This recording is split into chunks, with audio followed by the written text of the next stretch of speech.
Hello everybody and welcome to the third annual RDL Draft Review. And this season, I have something very special for you. I am joined by my partners in crime for the first, and hopefully not the last, Hacks Pack podcast.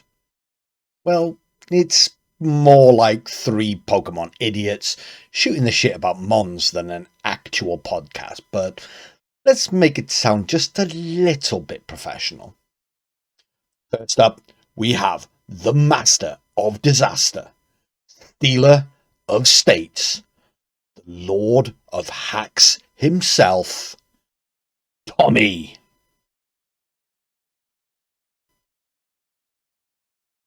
We also have the honour, the privilege to be joined by the reigning, defending, undisputed RDL Coach of the Year.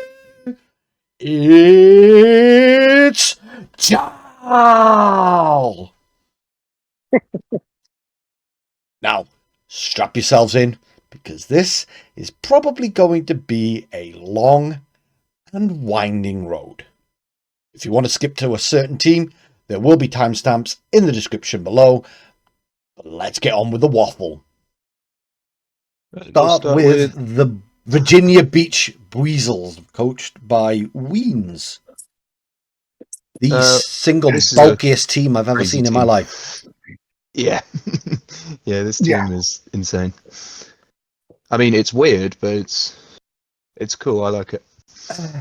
There's a lot of pieces here I quite like. It's just a bit jumbled and a bit it's different. Yeah. It's not your standard draft team. No. It's got some Yeah.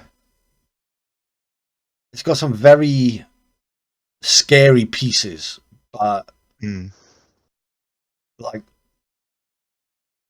how do they all fit together?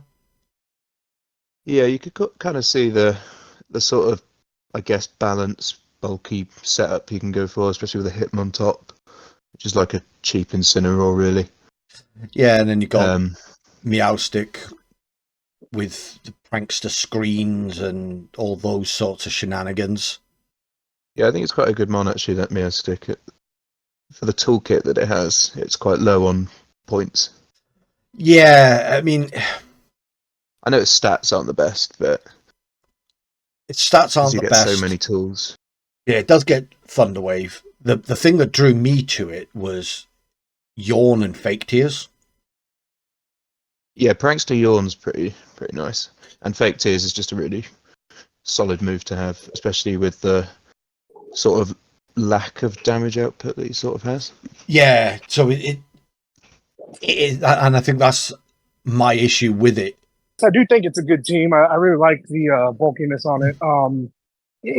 I don't use it personally, but I'm pretty fond of Executor Alola, and I think in our previous attempt of recording this, I did mention how I do like Chandelure as a real nice, fairly quick and speedy, very powerful special attacker. And then I still stand by my point that I really, really like Electivire, especially if you can use him as like a Tera captain, kind of just drop a different typing on him that'll be fairly resistant to like the obvious ground. But a little bulk up, like I said, the punching glove, and then just throw in X kind of factor punch move. And even then, even with the Porygon 2, you don't need like any kind of speed investment. You maybe just invest a little bit in defense, special defense, max out special attack. I'm sorry, maxed out attack, physical attack, and then you use your Porygon 2 as a trick room setter. I mean, you got plenty of things to do with that, but yeah, still a very huge fan of Electivire. Now I'm looking at it again. I don't think it's as bad as I initially thought. I'm like you. I love Chandelure. I think Chandelure is an amazing, very, very underrated Pokemon. It's fast enough to where if you do get up a Tailwind with Corviknight, it can capitalize on that Tailwind. Yeah. It's slow enough that if you do want to go Trick Room, it'll be underspeeding or outspeeding a lot of things in Trick Room. Mm-hmm. Mm-hmm. I think the reliance on Trick Room is what I don't like about this team. It's very one-dimensional in that regard, and it doesn't have the immediate damage output to actually scare things off. So it's like, yes, having all that bulk, on in something like a Ting-Lu or an Electivire is absolutely, well, Electivire is a bad example because it's probably the most offensive mon on the team. Having all that bulk on a Ting-Lu, on a Corviknight is amazing, but if they are the obvious setup mon, like you lead in Meowstic plus Corviknight, the opposition can just completely ignore the Meowstic and just double into the Corviknight and KO it. So you've got to lead in a very specific manner. You've got to manage your board states really, really well with it, which takes a lot of brain power. Yeah. Leaves you prone to making mistakes. So, yes, it's a good team, and I do like it on paper. But when you think about it in terms of draft, where your opponent gets a week to prep for your team and to come up with a game plan, it needs that immediate offense to where you can just burst something down if you need to. This team just doesn't have it. Yeah. No, I mean, I think this team is, like we said, a lot of bulk, but at the same time, it is something that's going to be requiring some kind of setting up. And I think if you're doing Trick Room, if you're using Meowstic and trying to do light and reflect screens, combined with bulk up, you're definitely looking at something, and then on top of that, a Tailwind, or vice versa or whatnot. It's a lot of setup that I don't know, unless you're heavily defensive on your Mons and your EV setup. It takes some time, and I don't know if time is what this team has. If you don't prep for this team correctly, and it does get a bulk up off, or a nasty plot or whatever, calm mind on a Alola Executor, if it gets one or two of those off, this team will get out of hand and completely destroy you. Yeah. So I think that's the scary part is the setup, because if the setup gets set up, it's not got all teams can maximize, but it's got so much natural bulk that it will go crazy if you do let it get set up. Yeah, agreed. Well, from my side, because I love bulky Pokemon, this is like a team that I would quite enjoy to use personally. I think Ting-Lu kind of stands out for me as like the best mon on the team. I just think, especially in draft, it's just so difficult to remove. And I do quite like the value that he got with mons like Duosion. I know you're not the biggest fan of Arachnoid, Matt, but I think it's quite a good mon. It just doesn't, for me, it's decent. It's not, outside of a water move, it's not. Yeah, I suppose it is kind of limited to the water attacks though. Yeah. But I'm interested to see how he does with it this season, because it's not a mon I've really seen that much of. I really like the Corviknight as well as a Tailwind setter, and just as an all-round pretty it's got a good iron defense body press.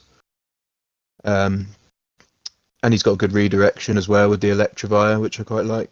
Although I think he's traded that away now, hasn't he? He did drop it. So he traded Whoa. away Exeggutor, Duosion, Electivire, and Corviknight, and picked up Arboliva, Pachirisu, and Metagross. Whoa! That's quite a big switch up, actually. Yeah, that's a fucking whole ass trade off, man. That's So half his damn roster. To be honest with you, I don't think that makes much of a difference to the team at all. If anything, for me, that makes it worse. For me, I think those trades make the team worse, personally. Yeah, I actually do. They make it with you. even more dependent on Trick Room. Yeah. I personally think he's got priority now with Metagross, but priority Bullet Punch. That's it. Yeah. You know. I'm a little bit confused by the trades, but Metagross does give him more idea. immediate damage, but I wouldn't have dropped Exeggutor I quite for like the Arboliva. Corviknight on this team. I thought the Corviknight behind screens and everything else that he's got going on here was really good.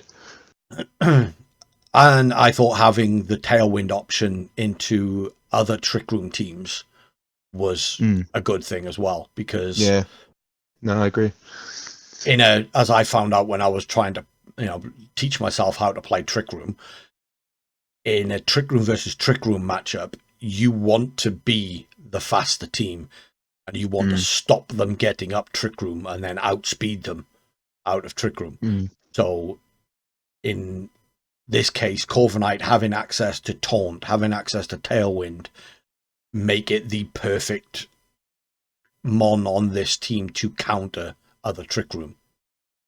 Yeah, I'm also not too sure what Arboliva does. I can't say I've ever used it myself. I know it obviously I've never gets used harvest and stuff, but I've never used it either. But yeah, I don't really know what the thought of it is. I'd have thought that having Exeggutor, but they've got the same special attack. Arboliva's a little bulkier, a little slower. Extremely slow. 39 speed. Yeah. They both get harvest. I think Frisk on Exeggutor is... I think it's quite good in draft, really. It's good in draft. Seed Sower relies on you getting hit by a physical move to set up grassy terrain. The grassy terrain is nice for this team, with it being so bulky and difficult to remove. But yeah, I can't say I'm convinced by the trades. No, me either. Because I was thinking kind of a B sort of thing for Weens, maybe. But I think with the trades, I'd probably say either low B or high C, maybe now. I'd say I don't see. I'd say at the moment it's a low B. Yeah, but that's, you know me, I'm not the biggest fan of bulk without offense. And for me, this is a lot of bulk and not enough offense. It requires too much setup to get going. Yeah, I agree. It's a good team. I like it on paper, but when you dig into the stats, that's what it is. Yeah, I really like the look of the team, but then like when you actually sort of dig into it a bit more, there is a lot that it relies on to kind of get going. Yeah, and like you said, it's just, I think a lot of the time he might get overwhelmed at the start of games where he needs those few turns. Absolutely. And I think he could find himself just too far behind by the time that he has set up. Yeah, if you can get the setup off, you know, it's a hard team to crack. Yeah, once he gets it going, but yeah, it's just whether he can. You get one bulk up off on Electivire, and it's going to be a nightmare to remove, especially with Tera. You get an iron defense set up on Corviknight, and it's going to be hard to remove. Well, even like Ting Lu behind screens, I mean, how do you remove that? Yeah, exactly. You know, there's a lot going on here for that sort of bulky, annoying play style. Yeah, which is definitely more your thing than mine, So we are going to be very split on that. Yeah. So for you, this is probably I on kind that. of agree with where you're ranking it, though. I think my gut was B. I would have probably gone slightly higher B, but I do think a few of your points are right about the sort of I setup honestly that it think, needs. So I do think low B would be a fair. looking at this now, place I to rank. honestly think all he needs to do is change that Araquanid. If he changes that Something that can do Araquanid damage. to something with a bit more immediate offense that wasn't so reliant on one type, because like you stick a Vaporeon in front of Araquanid, and it does nothing because Water Bubble doesn't boost its bug type moves or anything like that. Yes, you can't burn it, but I suppose you don't need to if you're resisting the water attacks anyway. exactly, it makes it harder to remove because it also, I believe, halves fire damage, which is neutral into it because of the bug typing. But no, I think where we've got it is probably right. I think this is a sort of mid-tier team. Yeah. I think my final point on it is just I think that this is one of the teams though that I am the most excited to watch throughout the season. Yes. Just definitely. because there's so many mons here that I just have never seen used before. Absolutely. And so I'm really looking forward to just seeing what Weens can do with it. Yeah, you've got to applaud Weens for that, haven't you? Yeah, no, I do like the fact that he's kind of just gone for a bit more of a unique approach to things and hasn't just gone for the meta choices that were available. And he has shown last season that he's a damn good team builder. So yeah, I have no doubts that he will get this team cooking probably all season, and absolutely I would be shocked if he doesn't make the playoffs with it. Yeah, definitely. Just his skill as a player alone will make this team very difficult to beat. The newly minted Dhelmise. Who would like to start on this team?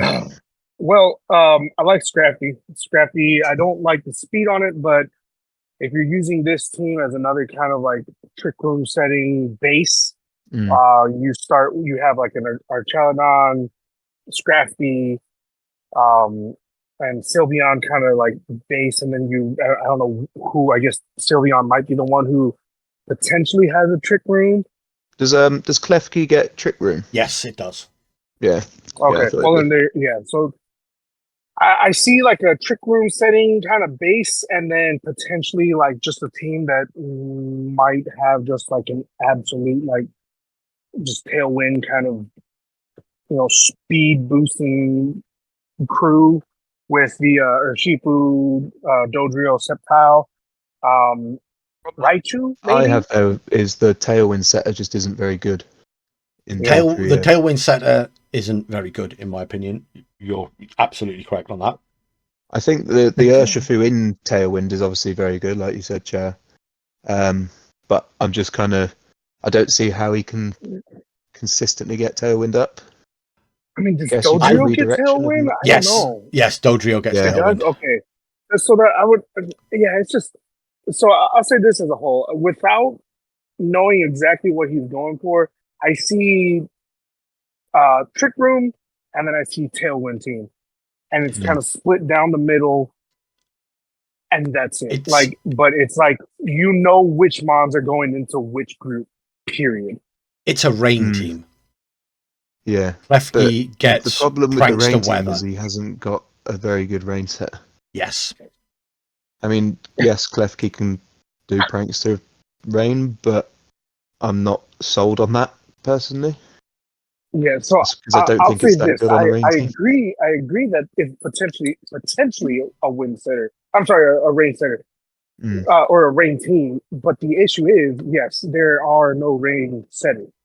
So that's my big issue with it. I think the Klefki's just not enough. Yeah. To sort of fall back on. I think into some teams, Klefki will be a perfectly fine rain support mon. The issue is when you run into teams that are prepped for a Scarf Urshifu, prepped for, you know, being able to outspeed a Sylveon or those types of teams where they can fake out the Klefki and then smash it in the face with a fire move and just completely get it off the board before it's even able to set up the rain. Or they've got their own weather setter to reverse it, and then you know, Klefki completely screwed. Yeah. My main issue with Klefki is like mons like Pelipper and Tornadus. They can set the rain and then give the speed control to you as well, whereas I know Klefki gets Thunderwave, but that's not as sort of efficient or consistent as a Tailwind or like an Icy Wind. I've tried using like Prankster T-Wave as speed control. I tried it last season with Sableye, and it just doesn't work. It's not consistent enough. Yeah, I had the same issues with Thunderous, where it's just there's a lot of ways to sort of get around it, and it's not as much control as when you've got your Tailwind setter like a Torn or even Pelipper. Or a Trick Room setter, you know, if you've got, I mean, he can do that. He can quite easily go bulky as hell Klefki, set Trick Room first, and then set the rain. But then your best rain sweepers is Urshifu Rapid Strike. It doesn't want to be in Trick Room. Yes, Archaludon's fairly slow and can, you know, quite happily sit there in Trick Room. I also don't fully understand where Sceptile comes into it with Unburden. Yes, there's different ways of proccing Unburden, but one of the biggest reasons to use Sceptile is Shed Tail. So but if you're proccing Unburden and then you Shed Tail out, you're losing your Unburden. You've got to be very specific in how you're proccing that Unburden, because you want to Shed Tail out to bring, say, Urshifu in behind a sub. Yeah. And then bring Sceptile in afterwards, proc the Unburden, and go nuts with it. I think it's quite a cool one to have, but I don't know where it necessarily fits on this team. But on a positive note, I will say that the fact that you've got screens plus Archaludon's really nice. There's a lot of things to love about this team, I have to say. Yeah, and I think, I mean, Otter showed last season that Sylveon can be just a menace if it's not prepped for properly. Yeah. And same with Urshifu, really. Yes, there are some good ways to counter it, but if he manages to get rid of an Urshifu counter, then he could easily sweep half the teams in the league with that. Because it's just that good. And he's got a lot of the sort of tools that I look for when I'm drafting, of like fake outs or follow me on the Magmar. Yeah. Magmar's obviously got Intimidate and fake out. Yeah. Magmar's a brilliant redirection mon with that flame body. Yeah, I really like redirection with flame body. I think that's a very underrated thing to have on a redirector, especially with all the physical attackers that are going to be running around. Yeah. And Scrafty having Moxie and Intimidate is awesome. Because you have to be aware of both. Yeah. Yeah, it's basically a cheaper Incineroar, I guess. Yeah. Don't think it gets parting. No, it doesn't get parting shot. But yeah, it's pretty solid mon to have. I can imagine it can do a little bit of damage as well with 90 attack. Yeah. Because you can run like Knock Off on it and get rid of some items as well. Knock Off, Drain Punch. Yeah, Drain Punch, yeah.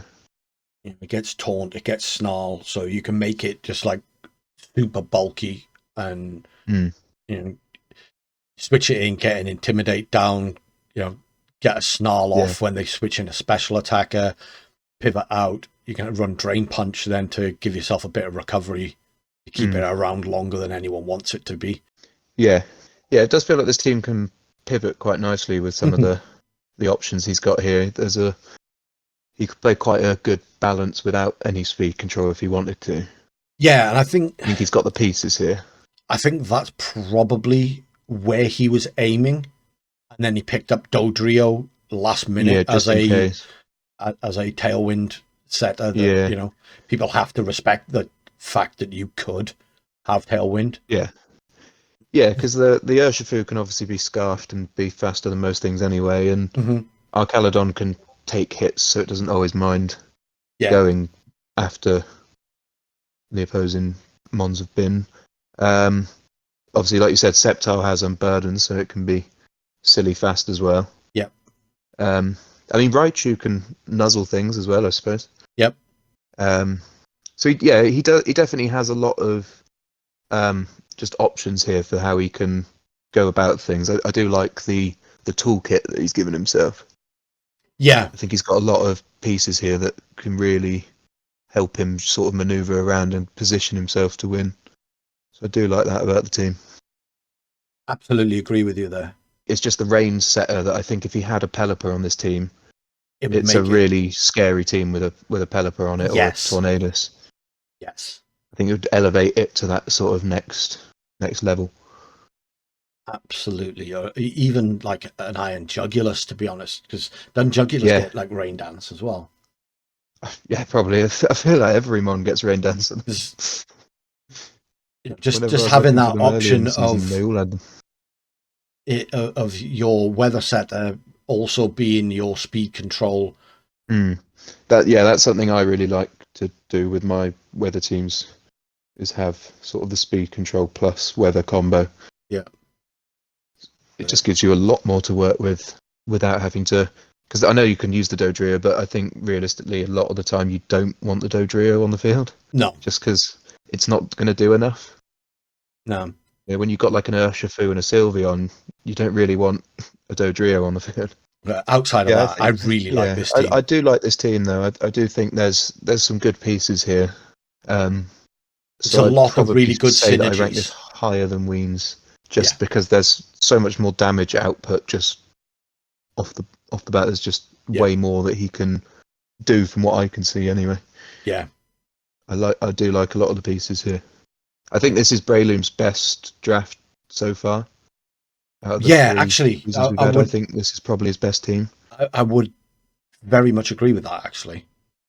I like the team he had season 1, but I think this is a far more cohesive team. The synergies are there. Yeah. Yeah, I think he's just given himself a lot more to work with this season than previous seasons. Especially last season, he was very kind of had to go with the rain mode to do anything, whereas now, prepping for this team, there's a lot more things to consider. Yeah. It's going to be quite difficult, I think, to prep for everything he has here. Definitely. So I'd probably... Where did we rank Weens? It was... Weens was a low B. This one, I think, high B, maybe... Low A. Maybe get away with I think it would be an A if it had the rain setter that wasn't Klefki. I think that's where I'm at with this team. Yeah, agreed. In fact, you missing a key piece. I'd honestly say you put Pelipper on this team. This is an S tier team. Yeah, I mean, it's at least sort of high A, probably into the low S tiers because of the option. Yeah, just a good team. Yeah, Urshifu in the rain is scary for any team to prep for. It's going to overwhelm you, and then Sceptile. If it gets the Unburden proc, the only thing you're going to beat it with in the rain is a poison move. And there aren't that many good poison attackers. No, exactly. Especially in draft. Yeah. Our Chaladon, when it then gets that +1 from Electro Shot, is going to be a nightmare to deal with. This team is going to cause a few teams massive headaches. Next, we have the Dondozo, the San Diego Dondozo. This team, I'm immediately putting in our lowest tier possible because he stole my Scream Tail. So let's open up that F tier for this team. Yeah, all right, good point. Pretty much all I have. Yeah. So, but no, seriously, this is quite an interesting team. Actually, it is some interesting choices here. I'd say there's I might let you take the lead on this one, Matt, because I'm not too sure how all this team comes together? So, for me, this team is those first 6 months and nothing else for me. I think Excadrill is a big waste of money on this team, big waste of points.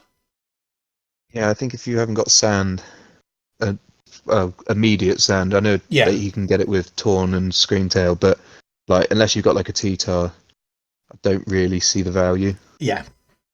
Which is a shame because it's one of my favourite mons to use, but yeah, without T-Tar, it's not There's great. just not enough here to support it. So there are some very, very scary Pokemon on this team. Screamtail, if you know how to use it right, is one of the biggest menaces in VGC. I know you love your Screamtail. It's got so many tools. Well, yeah, we saw last season in the SD League that Fluffo was doing amazing stuff with it. Yeah. My major is ridiculous. Yeah. My major issue with Screamtail is it's almost completely shut down by Taunt. It doesn't have any damage output whatsoever. Yeah, that is the big drawback. You're kind of forced to run Mental Herb a lot of the time. Yeah, which then you lose the speed boost, which lets you go faster than everything else out there. Which, I suppose on this team, at least he has another booster mon that he can kind of just, keep it on the Iron Hands. Yeah, and he can, fake out into whatever move using Iron Hands. You can get up the Tailwind, and as long as you stop an opposing Tailwind, Screamtail's still going to be the fastest thing on the field and is still going to be able to be, a complete pain in the butt to deal with. Yeah, definitely. My main issue with this team is it's got amazing supports, but the two main sources of damage are incredibly fragile. Yeah. Typhlosion Hisui is all, to be honest with you, Scarf Eruption. Yeah, that's my only issue with it, is I feel like it's a very one-dimensional pick. If you're not doing the Scarf Eruption, you're kind of wasting its potential. Yeah. At which point it's a bit easier to prep for because you kind of know what's coming, and if that isn't the set that comes, then you're probably all right anyway because it's not going to be doing as much damage. Yeah. Not going to be fast enough. Valiant is the scariest Pokemon on the planet in singles. Yeah. In VGC, yeah, I've never seen this not so much. Pokemon in battles because I obviously have no knowledge of singles. So I've really not seen this one. I've used it in VGC. It's design-wise one of my favorite Pokemon ever. I just think it looks so freaking cool. The problem is it's a mixed attacker. It's got a very high physical attack and a very high special attack, which then makes it really frail. Yeah. If you'd taken... Mixed attackers don't ever seem to work in doubles as well as they do in singles. No, because it takes away from the bulk, which means, with Valiant, in my experience, you have to sash it. Yeah, I was thinking you pretty much always want to be running sash. Yeah, you either booster it and give it a couple of good spread moves. Boost the speed, maybe. Yeah, you boost I ensure that you attack something before you die, I guess. Yeah, I always boost the speed it when I played, until I then realised it doesn't live long enough to do anything, so you need to sash it even if you boost the speed it. Because if you run into a Prankster Tailwind, you're still going second. Yeah. And then if you haven't got the sash, you're dead. Yeah. I don't know how to feel about Iron Valiant. I think it could be a fun mon to see through the season because I'm looking forward to it. It can be run for different sets. But yeah, like you said, I'm not sure how viable it's going to be in a doubles format, especially when you can prep for it as well. Yeah. I'm looking forward to it because like we always say, in the main things that threaten it in standard VGC, you're not facing every week in draft. Yeah. So it'll be interesting to see if without those threats, it becomes a threat itself. Well, yeah, with the damage output that it's going to have and the fact that at 116 speed in draft, that means you're a lot of the time going to be the fastest thing on the field. Exactly. But how is the lack of bulk going to affect it? Yeah. And, fairy fighting isn't the greatest typing. No, it's a good offensive typing, but not the best defensive typing. Defensively. So, yeah. I mean, one thing I think he could possibly try and do is he has fast screens with Screamtail. Yeah. So he could maybe try and keep Valiant around using screens, because if you put a bit of bulk into those EVs and have light screen and reflect up, I think it could probably take a few hits. Yep. And he's also got one of the best redirectors in the game, so he can keep it safe for a bit.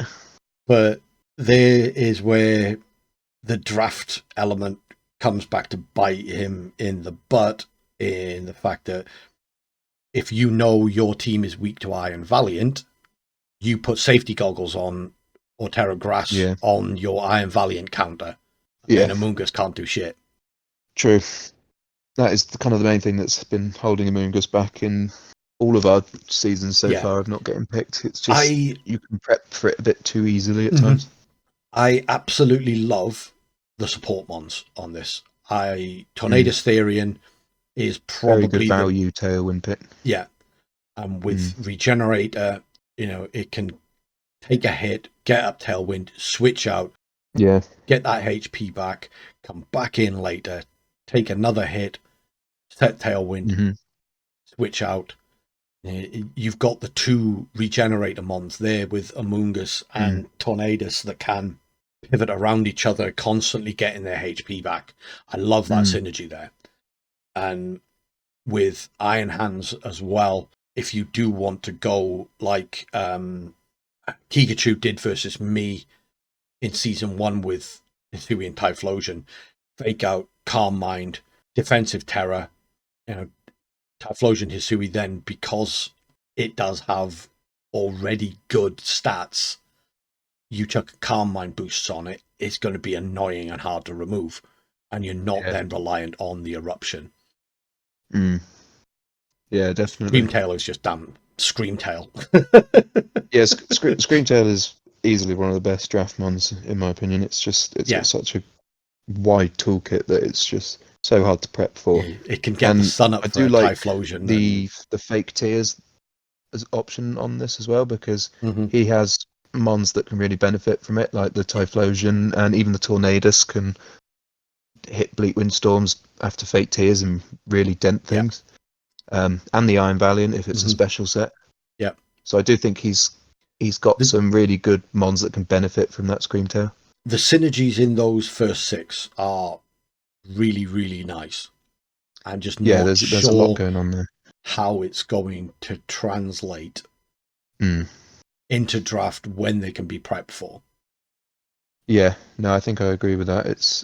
There's definitely good pieces here, but there's a lack of sort of consistency throughout the team. I think certain matchups he could struggle with if his best attackers are not suited for that matchup. I think he's going to struggle to find answers for some teams. Yeah.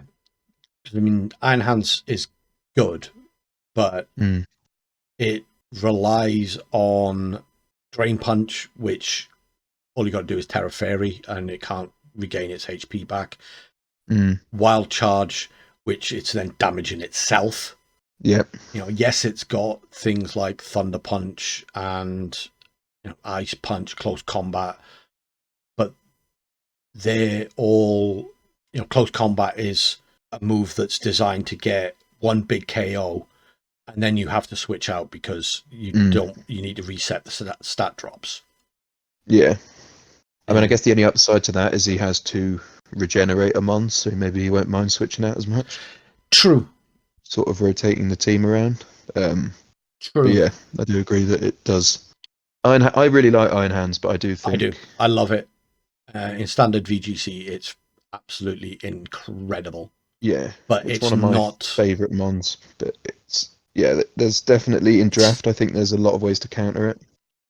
I'm not really sort of thinking in terms of countering it in draft. I'm thinking more along the lines of, if you want it to sweep, you've got to build your team for the matchup around it sweeping. It's not going to, in draft at least, I don't think it's going to pull off the amazing comeback wins we've seen in regionals and things like that, because you can prep for an Iron Hands. You can have an Iron Hands counter there, which will then stop it from being able to do that. Yeah. Certainly if it's not able to get, big heals back from Drain Punch, as Chris found last season, it's reliant on that Assault Vest set. So it's not really going to carry a Protect. No. Or if you're not going to if you're not going to run the Assault Vest set, you've got to put a shitload of EVs into special defense, or a non-stab Moonblast is going to take it out. So yeah, I'm just trying to think where to rank this, because it's difficult with this team. I think it is really difficult, because for every negative thing I think of, I also think of something really positive about it as well. Yeah, that's the thing. There's a lot sort of weighing up on either side. Yeah, it's all balancing itself out. So I'd say it's definitely a B tier team. It's definitely in that middle of the pack. It's going to be scary for a lot of teams to come up against. I mean, I think the question is it better than Ween's team? Yes. Absolutely. I was going to agree with you. There's too many synergies here for it not to be better than Ween's team. The fact that you can have Iron Valiant set electric terrain for Iron Hands to sweep. You've got the constant pivot in between the Amoongus, Iron Hands, Tornadus. The balance mode, if Evney can pull that off, is works very well. Ridiculously good with this team. Yeah, it's going to be hard to remove all the regenerators plus the constant fake outs and everything Screamtail wants to do to you. Yeah, that balance mode is terrifying. But at the same time, it's going to be a slow wear you down sort of balance mode. There's not really the offense to go with it. Yeah. It'll probably beat me, because I'll lose interest halfway through the match. Well, I don't want to say it.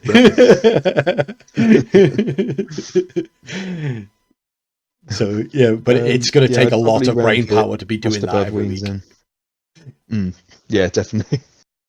Is it better than Breloom's team? That's the question for me. I don't think it's better than Breloom's team, personally. I would rank Breloom a little bit higher than it. What do you think, Chal? I would agree. I think Breloom's got a couple pieces that function a little bit better. Function a little bit better as a whole, and some pieces that could definitely work well if it has the right setting going for it. I would agree in the sense that Breloom's a little bit higher. Okay. Yeah. I like him. I mean, it's the same thing y'all been saying. I like Among Us. I like Iron Hands. I like Screamtail. Individually, I mean, like your big duo is Among Us and Iron Hands. Like, without them two being right next to each other, you got some things that are just kind of up in the air. Again, same thing. What's Extra Drill doing there? I definitely outvoted them. Where is this one? Yeah, we're putting it right in the middle of the two we've already ranked. No, I think I agree with you, actually. Initially, I was like, there's just a few more synergies here than there are with Breloom's team, but the immediate offense that Breloom's team has is far scarier than the defensive core that this team's got.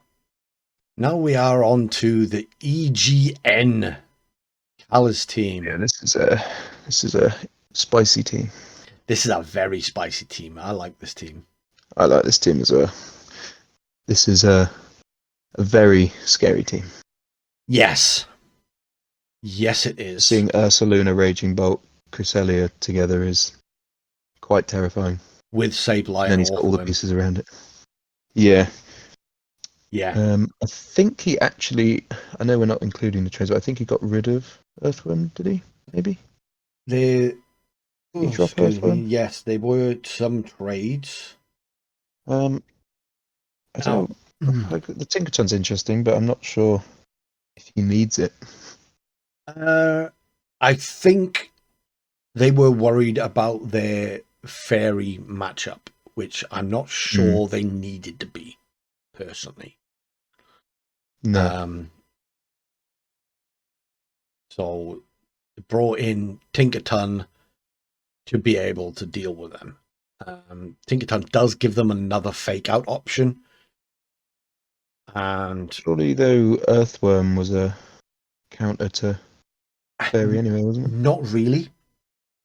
No. I was just thinking with the resistances, but I suppose it's not really doing too much. Yeah, that's the problem with it. It's a very defensive mon. There's no offensive output with it, unless you're going iron defense body press, and fairy resists fighting. So the body press isn't going to do anything. Whereas Tinkerton, my problem has always been it's only got 75 attack.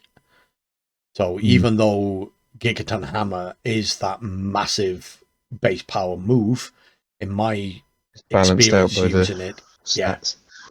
Unlike Blood Moon with Blood Moon Ursaluna, which is completely unbalanced. Yeah. So, I like Tinkerton on this team, but I don't think it's necessarily going to do what Kala thinks it's going to do. Tinkerton is a very, very good support mon, but it does get some good moves actually. I just think it's let down by its stats. Even an extra 15 attack, and Gigaton Hammer becomes actually, a pretty scary move to go up against. Yeah. I mean, outside of that, though, I think the rest of the team is just crazy, Yeah, it's like the core that he's got there is terrifying. Yeah, I think the team's pretty well, overall balanced, though, just as far as typing goes. Yeah. What he's trying to do as a whole, I'm not exactly sure. I mean, again, we've already discussed. Tommy and I are in the corner of Raging Bolt. I do like Ursaluna. Ursaluna, and we've discussed how Primate is kind of a cheap, Annihilate. Yeah. Can still do the moves it needs to. It just be kind of a concern on its own bulk compared to the Annihilate. But if you EV train well, it shouldn't be too bad. I've seen fighting Tera Avalug Hisui be kind of a problem. Cresselia is scary as a whole. Granbull's pretty solid. I like Mouscurata. Typing wise, like I said, this team's really cool. It's nice and well put together. Yeah, it's very balanced. But I don't exactly know what they're shooting for unless it is a Cresselia Trick Room based team. I think the Trick Room's the main mode here. He's got a lot of slow mons here. It is possibly 99% of the time you want Trick Room. Yeah, it is possibly the scariest Trick Room team you could build in draft. Yeah, it's pretty terrifying, especially when you've got Ursaluna and Cresselia next to each other. They're very tough to break when you can have Lunar Blessings going before your attacks. Yeah, and before they traded away Earthworm next to Ursaluna with that Earth Eater ability. It can Shed Tail out, bring in your Raging Bolt behind a sub. And then when you bring it back in later on, you can Earthquake with Ursaluna to heal Orthworm back up to then substitute again. Yeah. The Trick Room core for me with Ursaluna, Raging Bolt, Cresselia, and then you can run Primate as well if you went speed reduce nature. You got Avalug, like you said, with the Tera fighting body press in Trick Room is terrifying. Yeah, no, it's. I mean, it's an interesting squad. It's an interesting setup. Again, you're putting a lot of faith in Cresselia. A solid prep could stop Cresselia getting Trick Room up, but it's so bulky and it's got so many tools that Cresselia Trick Room is inevitable. You taunt it, Mental Herb, you taunt and attack it to try and cover the Mental Herb, and you're not going to get rid of it. Yeah, no, I mean, you can fake it out, but it's just going to get Trick Room up the next turn. Well, yeah, that's true. That's true. You'd need quite the setup to get something like that done. You just look at those. You just look at those defensive stats, though. 120 HP, 110 defense, absolutely. 120 special defense. You can EV this thing to live. The Pokemon equivalent of a nuke. Yeah, no, you're not wrong about that. Yeah, I'd be interested in seeing this team go through some good battles. I think this is thus far, personally, probably one of the teams that I'm most excited to see. For me, I personally think this is the scariest team in the league. Wow, big claim, big claim. I used Sableye last season. I know how good Sableye is, and I didn't even use it to its full potential. The fact that you've got a very good Sun core in here with Sableye, Raging Bolt, and Charizard, along with the phenomenal Trick Room core of Ursaluna, Raging Bolt, Cresselia, with then, like you pointed out, Avalugg, Hisui, Tera fighting, body presses. Gramble, even though they've traded away now, is a very underrated Intimidate mon. It's not perfect by any stretch of the imagination, but it can put in work. It's got 120 attack. So, I'd be interested to see what that does, if it does anything, before it disappears with the trades. Aloma Lola, I'm not entirely sure what that thing's there for. It's bulky defensive pivot, so it's going to help, I guess. And if you know your Ursaluna is going to take a water attack, you can pivot in Aloma Lola instead to eat it. It's going to live almost anything, but it's not going to do a whole lot while it's on the field. So, yeah, there's just so many little synergies with this team. I think Meowscarada, I'm surprised this is the first time it's been drafted. It's fast, yes, it's frail, but it's not as unbalanced stat-wise as some of the other frail mons. So yeah, what's its special move? Doesn't it have a special move? Flower Trick, guaranteed crit, grass move. Yeah, well then, yeah, it'll be interesting to see how that mon and that move play out the rest of the season, especially with myself included, with people who are trying to create more ground resistance. Mm-hmm. So as the season goes on, I think Meowscarada and that move will be interesting to see how often it gets used. Yeah. I look at this team and I see a team that's going to be very, very difficult to beat. It's going to be difficult to stop it doing what it wants to do. And it's got so many tools that it's hard to find a glaring weakness with it. So, for me at least, this is probably the first S tier team. I don't disagree. I think could push like an Apex, but I thus wouldn't. far it's If you and Tommy both said it's an A tier, I wouldn't argue with you. But for me, I think it's an S tier team. I would put this straight into S tier. Probably the scariest team. yeah, no, cool. I'm down for it. I like the positioning. Let's look at the Grumpy Pigs. Grumpy King. Wimberley's It's a cool team. man. I like Palazzo. I like Kingdra. I wanted Kingdra on my team. Yeah. Politoeds fun. I'm a Clodsire stan, and I know he dropped it just very recently. I've made a point, but yeah, no, very, very fun. Very fun team, I think, this is. And then Yeah. Ndidi is already just going to be a pain in the ass. Changes they made in the grace period made this team a much, much better squad, but it was still missing something. Yeah. The fact that they traded away the sun aspect of it and not the rain aspect of it, I thought was a mistake. Yeah, that surprised me, actually. I thought if you're going to get rid of one, you'd get rid of the rain, because, you know, sun plus the size spam has kind of been a thing that's worked in but that's actual VGC. That's size spam with Armor Rouge, though. Not True, size yeah. spam with Iron Crown. Yes, Iron Crown is weak to fire, so having the rain from Politoed is going to help keep Iron Crown alive longer. Mm.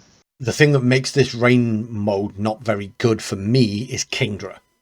Yeah, I don't really know too much about Kingdra, but just off what I'm seeing on the stats here, that they're very underwhelming. Yeah, it's another mixed attacker, and I don't think it's been power crept.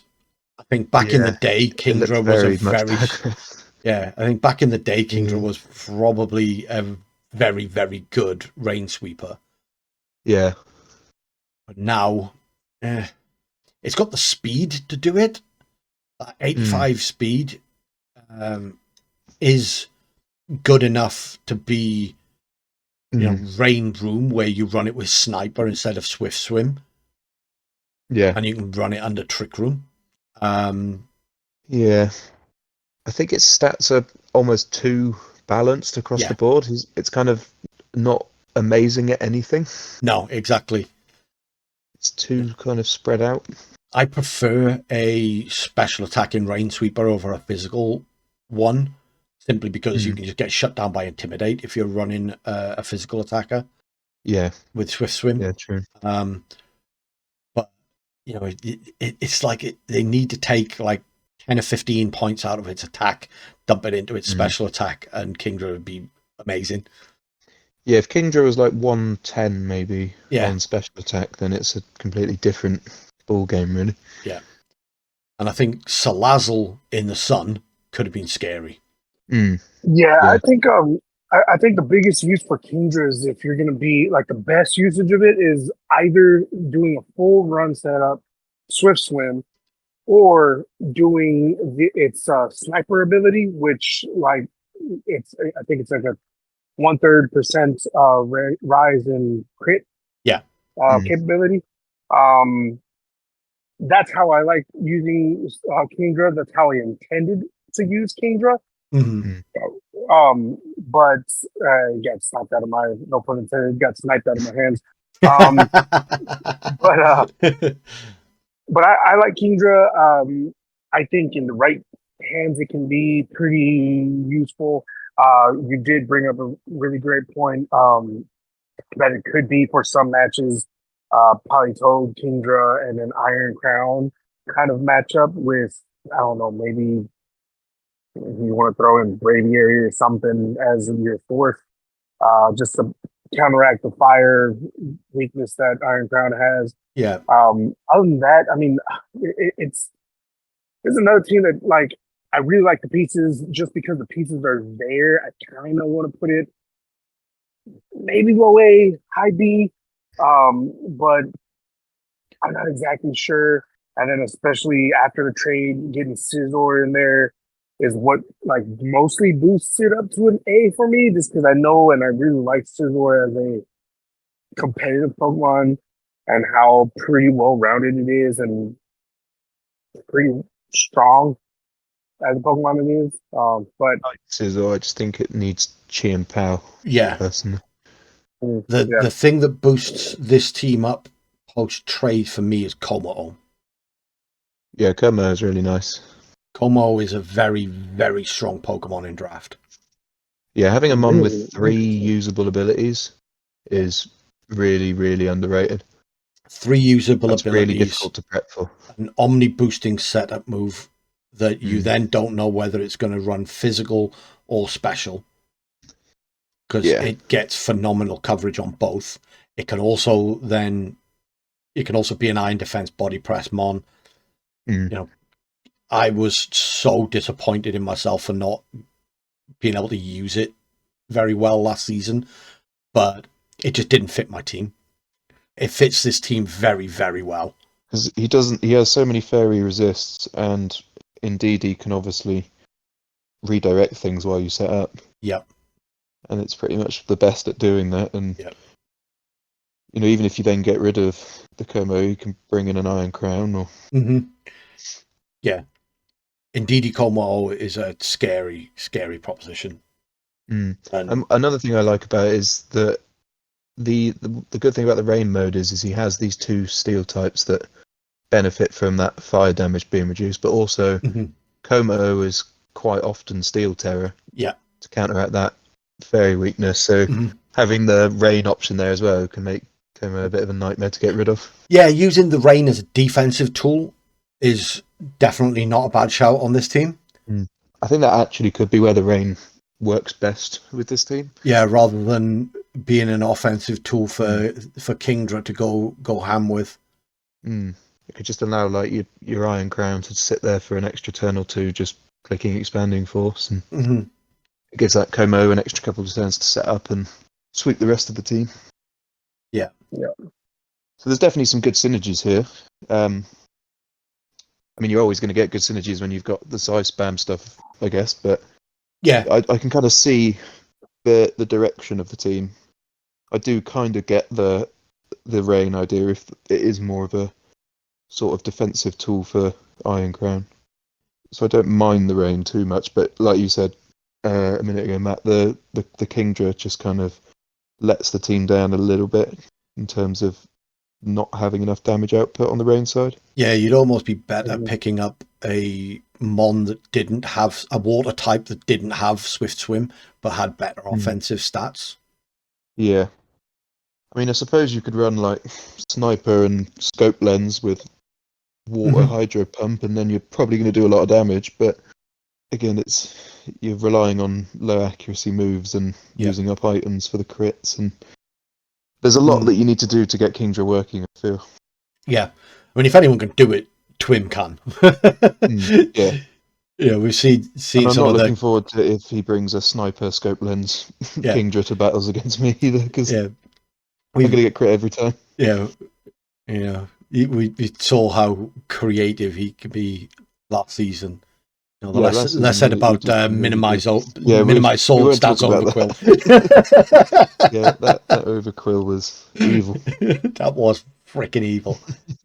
I think this team's quite a good team overall, I'd say. I think for me, there's 1 or 2 things you could change. For me, pre-trades, it's middle of the pack B tier. Post-trades is probably low A. Yeah, because I'd say that that's fair. Still a better team than Breloom's, who we put in the high B. Yeah, I think there's more here. I would agree with the with B. Yeah, I'm sorry, with low A. Yeah, I'm happy with that. So we go in low A or B? I'd say low A. Okay. Yeah, we can do an A. Okay. It's got solid setup thing. I'm not against that.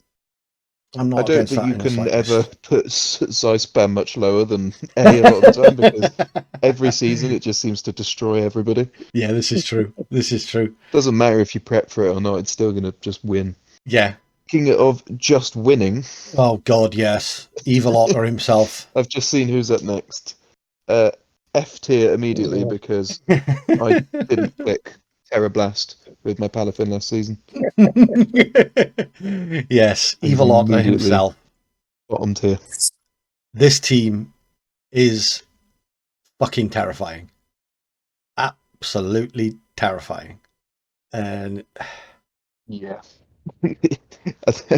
Yeah, there's just so many mons here that are scary. The core of Rillaboom, Farigiraf, Primarina on its own, I find scary. Yeah. You throw Yeah, in... you had Zapdos and Rillaboom... Ursaluna as well. It's just, what do you do against those 5? Yeah. I mean, I find Rillaboom to be the scariest of those, with Farigiraf being terrifying as like a support mon. no. And Farigiraf, don't let the way it's used normally fool you. Farigiraf believe me, I was can about to say, absolutely destroy things. Yeah, it yes, can do a lot of damage. believe me, I was about to say, because it's a mon that I would see typically and imagine typically used to be support mon, but its fucking abilities alone are what I think just help escalate it to like a completely different tier on its own. Armatail is one of the best abilities in the game, I think.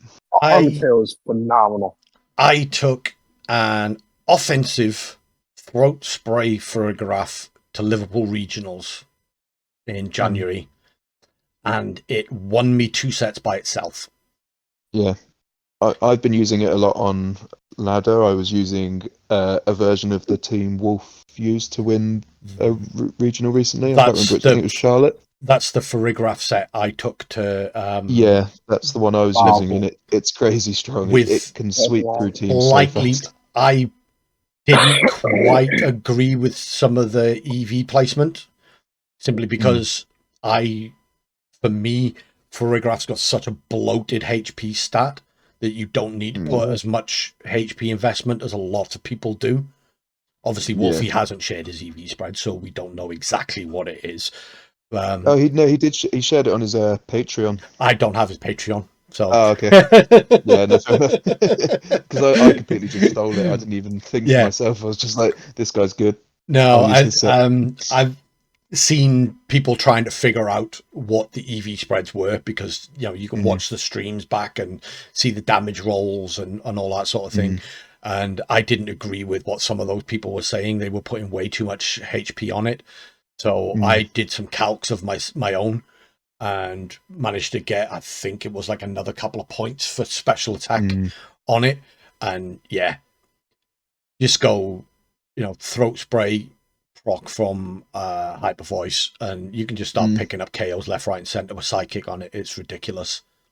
I like that set as well because the throat spray doesn't limit you to like where Specs makes you have to run offensive moves. You can still have your Trick Room. Yep. So it just gives you so much versatility, and I think on this team in particular, it's going to really just be. I can't imagine there's a matchup where he doesn't bring it, because this team is quite slow as well, and I feel like he's always going to want that Trick Room option, especially with Blood Moon. And so for me, having had quite a few conversations with Otter around, how he plays the game in general. He likes, you look at his team last season, he ran Tailwind quite a lot. And I think his average speed on his team last season was 65. He prefers those sort of middling speed tier mons on a Tailwind team. He's not a Tailwind hyper offense guy. So, and that's what makes this team even scarier, in that you don't know whether he's going to run Trick Room with Farigiraf or Tailwind with Galarian Zapdos. Yeah, that just makes the matchup 10 times more difficult. By the way, Galarian Zapdos is a mon I did not really see like much usage, or just I haven't really seen it used very often at all in VGC or draft, and I didn't realize how unbelievably good it is. Yeah, its damage output is surprisingly good. It's Galarian Zapdos is scary wild. mon to prep for. It's absolutely terrifying. And Gonna even if like you a have choice band attack, no. Oh my god! Well, even if in ranked battles that I've played, I've seen Galarian Zapdos, and even after an icy win against it and a tail win in support of my team, it's still outspeeding like both of my Mon that I have on the field. So it's absolutely ridiculous how fast it is. And then on top of the fact that it's terrifyingly strong. Yeah, it's a really scary mon to prep for. There's not many things that can live a choice banded either Brave Bird or close combat because like nothing resists both of those types. I don't think. And then you add in the fact is there a single type that resists that? I don't think there is. No. Oh. There's not a single type ridiculous. that resists both flying and fighting. And to top it off, you can't intimidate it either. Nope. Yeah, it's one of those mons that is just a nightmare when you've got to sit down and prep for it. And it's not slow either, really. It's 100 speed. It can outspeed a lot of things. And base 100. You can run slap a scarf on it. Yeah, I really like that pick. Yeah, it fits this team so well. It fits this team so well because it is that offensive support mon. Really, it's got quite a lot of good support tools. So I mean, the thing is, if you ignore just the Umbreon, the Rotom, and the Copajara, that 6 that he's got there, you could just bring to every matchup, and it's going to win games. Don't sleep on Rotom. Rotom's going to be insane. Yeah, he's probably going to get a lot of value out of that for 1 point, just in terms of its support moves alone. Yeah, I was going to say, I think Rotom's probably the best support mon on this team. In terms of the moves, you're probably right. Yeah. But I think the only one on here that I don't... Hold on a second. If you go... I want to just check something real quick. So if I go Rotom... Put in Rotom Wash. The difference in stats between the two, for me, you're getting the more defense. You get more bulk. But you slap an Eviolite on that. Yeah, and the Eviolite Rotom's got better typing with slightly more speed and the exact same toolkit. Yeah, you don't lose much damage either, really. 95 to 105, it's not that big of a difference. No. You get, like I say, you're getting the same support toolkit that you would get with the evolved Rotoms for 1 point. And value-wise, that's one of the better 1 pointers, I think. Yeah. This is going to be one of those mons that end of the season is going to be like put up loads because Otter's going to just pop off with it all season. Yeah. As soon as I saw him pick it up, I looked at him like, why is he picking Rotom? And then I went and had a look. You look at it and it's... I went and had a look and I'm like, oh shit.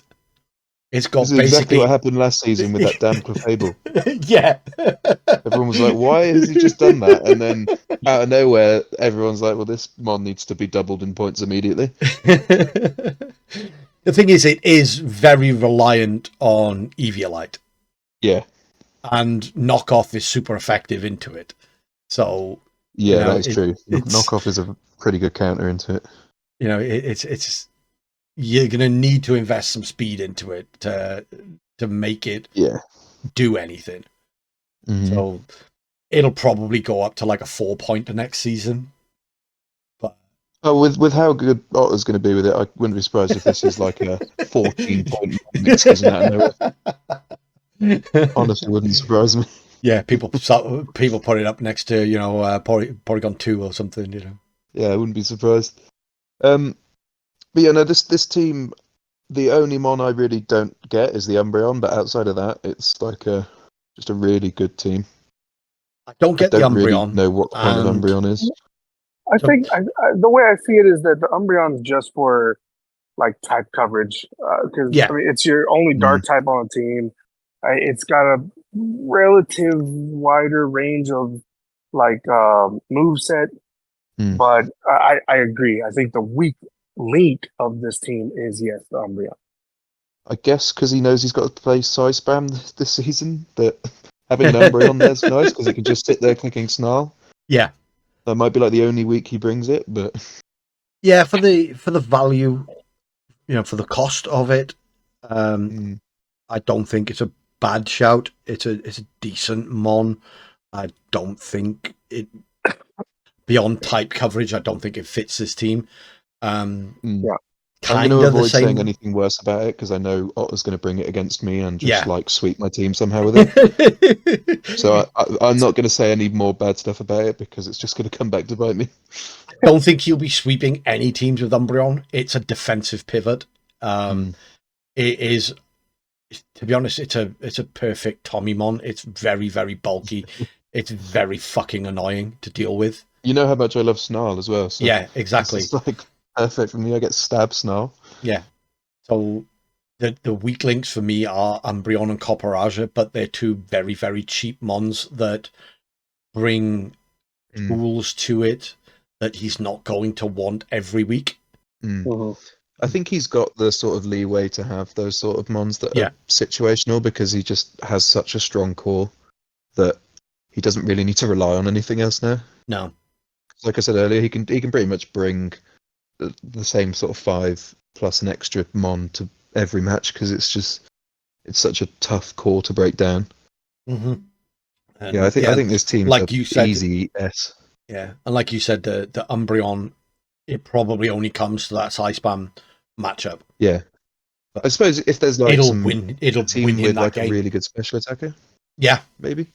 Yeah, just because it's bulky and click Snarl. Yeah, it's a good defensive pivot. He's got such good offense elsewhere. I don't see how the Umbreon fits.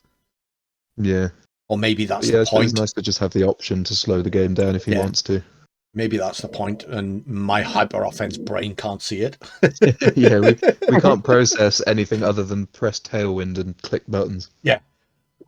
I was a Tornursh stan, come on. Yeah. Click tailwind, click surging strikes, you game might win. Switch mons out. Just click attacks until it dies. Yeah, it switches itself out. Yeah, it will switch out when it's dead. But yeah, I think this team's a like no-brainer for the S tier personally.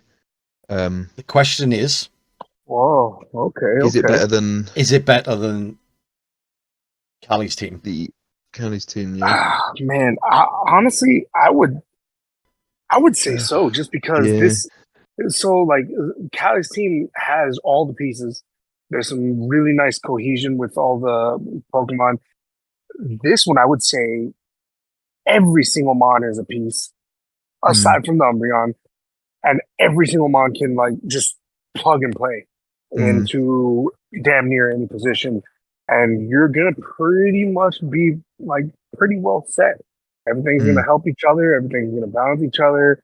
I mean, the mon that you might want to even just keep around 24/7 might be the Rillaboom, just because of the Surge, what was it, Grants the Third, just to give a little bit of a kind of health boost.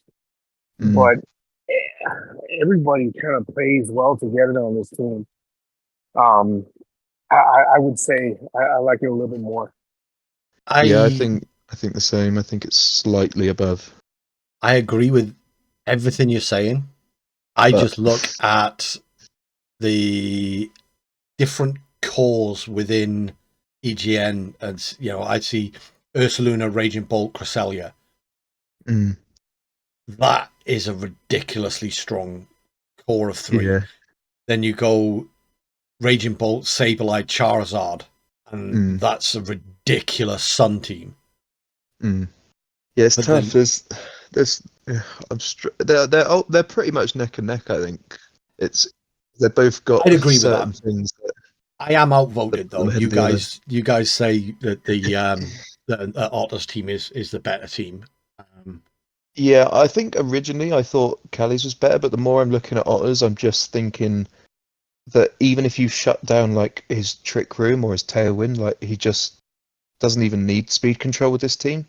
Whereas I feel like Callie's team a lot of the time needs Trick Room, and I feel like Otter's team can just thrive without Tailwind or Trick Room. I don't disagree with that point.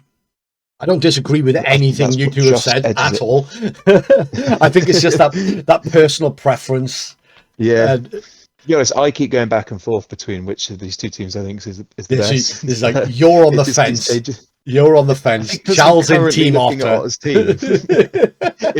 if I switch back to Kelly's team real quick, I'll probably change my mind. It's because I could see this one in front of me. I'm like, this is just brilliant. Yeah, In all honesty, I think they're like neck and neck, but yeah. I would put Otters probably just like by a millimetre ahead.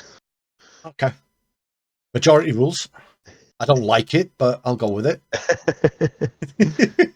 Right, we'll have to let Matt put this next team wherever he wants.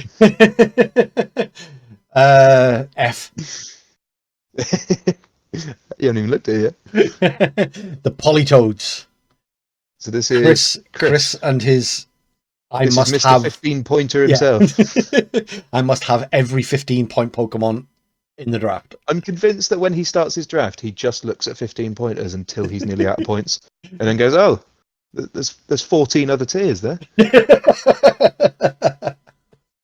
I actually wouldn't be surprised. Panic pick up 3 or 4 1-pointers. I go normally straight to the middle. I go to like the sort of 10, 9, 8 pointers, and then build out from there. I just look for wherever Palafin is and then figure the rest out later.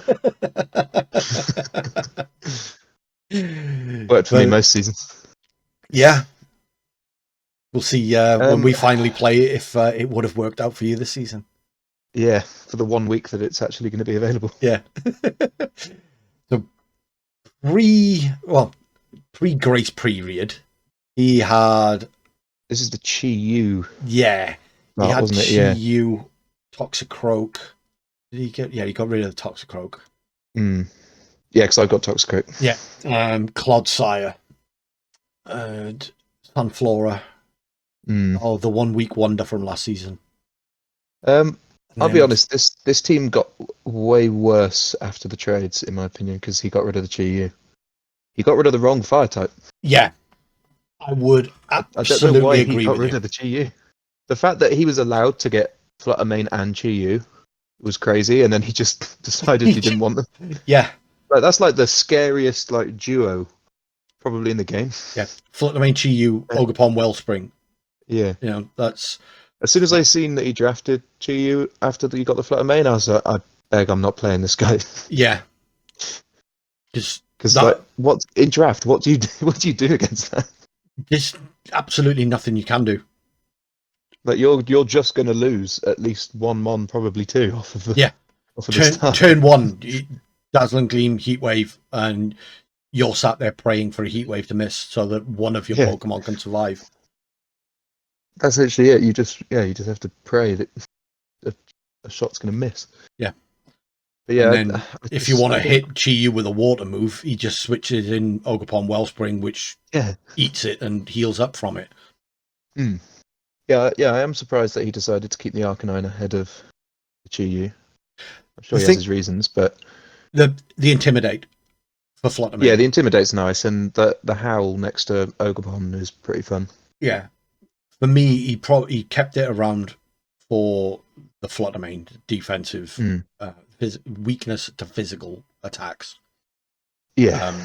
But I personally think he could have got rid of Arcanine, kept Chi-Yu, and got a cheaper Intimidate Mon. Well, he could have gotten intimidated with the points that he's spent on that kilowatt rule that I don't really understand why it's there. Oh yeah, because he then went on to the more trades, didn't he? I was just looking at what he did. Oh, did you have the other one on it? Yeah, so he brought in the Hatterene, Alolan Golem, Rabska Houndstone. Oh yeah, so he brought in the sort of explosion revival blessing strat. Yeah, the Trick Room mode. Which... I do think that it was a good decision to get rid of that Trick Room mode because having a Hatterene is not enough to warrant a Trick Room mode. No. I feel like if you put your team in Trick Room here, you're at a disadvantage because all of your good Mons are ridiculously fast. Yeah. So I feel like you just lose yourself the game if you Trick Room with this team. Yeah, I don't fully understand the kilowatt rule. I like the Flygon pickup. I really like the Flygon. It was one I looked at. It's not a mon that I've ever used, and I know a lot of people slate it. Mm. I don't think it's as good as all of the Flygon believers would have you believe. Mm. But I just I think just it's like a it because I worse think Garchomp. Flygon looks cool, to be honest. Yeah. It's just such a cool mod. I wish they'd made it stronger than it is. Yeah, I just think it's a worse Garchomp. Yeah, pretty much. At least it's got Levitate as well, I suppose. It's another ground immunity, which is nice when you've got Arcanine on the field. Yeah.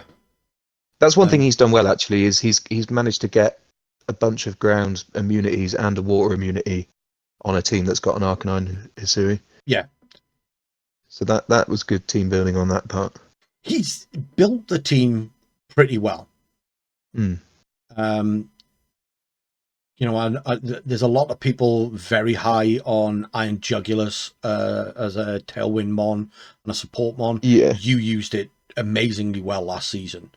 I found it to be brilliant. It was, it changed my season once I had that on the team. Yeah. So it was kind of a very underrated Mon for me. Yeah. The Kilowattrel makes zero sense when you've got the Iron Jugulus. Jugulus. I don't think you're ever bringing that over the Jugulus. No. Like the Jugulus maybe doesn't always have the damage output I found, but that's not really its job. It kind of gets you a Tailwind, and then you've got fast Snarls or fast Air Slashes for flinches. And it just becomes a nightmare to get rid of. Maybe that's why he got the Kilowattrel, is so that he can make it have the damage output. But then you've got... I just think it's a lot of points to give to us, or just have another version of something you already have. And they're both flying types. So they share weaknesses. Mm. Yeah, it was definitely an interesting decision. I mean that 4 that he's got there is very similar to how his team was last season, where it's like you've got to just try and prep for that 4 really more than anything. Mm-hmm. If you can't beat that 4, you're not going to win the matchup, because he could just bring that 4 most weeks, and it's going to be difficult to beat. I think that 4... I will say I like. Go for it. No, you go. You go. No, I will say I've seen more and more I guess Pokemon streamers use Toadscroll as like a support and very strange kind of like trick room specialty kind of mod. I'm really interested if that's kind of influenced the drafting style here for the Politoeds. I also like Flygon. I like Flygon as a really quick and speedy, kind of hard-hitting mon. Again, I've said it before, I've seen it used as kind of like a steel type, Choice Bandit, or even Rocky Helmet. So it'll be interesting to see how it works. And then I think Wellspring is just always, whoever gets that has got to steal at whatever round they're getting. So it's kind of nuts that he got Wellspring and Fluttermane on the same team. Well, I certainly expect Fluttermane to get a bit more usage this season from Chris. DCL was more sort of support Flutter, wasn't he? Yeah, he liked the support aspect that Fluttermane can bring, which I think Fluttermane's a very underrated support mon. Mm. We've seen it pick up more and more in the more recent regionals, where people have started using it with Taunt, with Charm, and its only offensive move being Moonblast. Yeah, so it's I think boost the speed. Fast Taunt is very underrated on it. Yeah, boost the speed with Icy Wind, Taunt, and Moonblast has been a set that's been picking up quite a lot recently, and it's not the way I'd use Flutter. Personally, I don't think I just like the Tera Fairy. I don't think I've ever run Flutter without choice specs. I've tried using the boost the speed option, and I even tried Life Orb at one point, which was actually quite good, to be honest with you. I just set it up in choice specs and Tera Fairy, and I'm happy. Yeah. Let me just click buttons. Yeah. It's I say a shame. It's a good thing you got rid of the GU, because for us, I don't have to face it. It's a shame for him. Yeah. But yeah, I think if he had that GU still, this is like a tier team, just like instantly, like high A, because it's just that core alone just wins half your matchups. But I still think this is a strong team because of the core, but I do feel like outside of that 4, the other was it 5 mons don't really have a place. I think Pikachu has some good synergy with Ogerpon Wellspring with the Lightning Rod.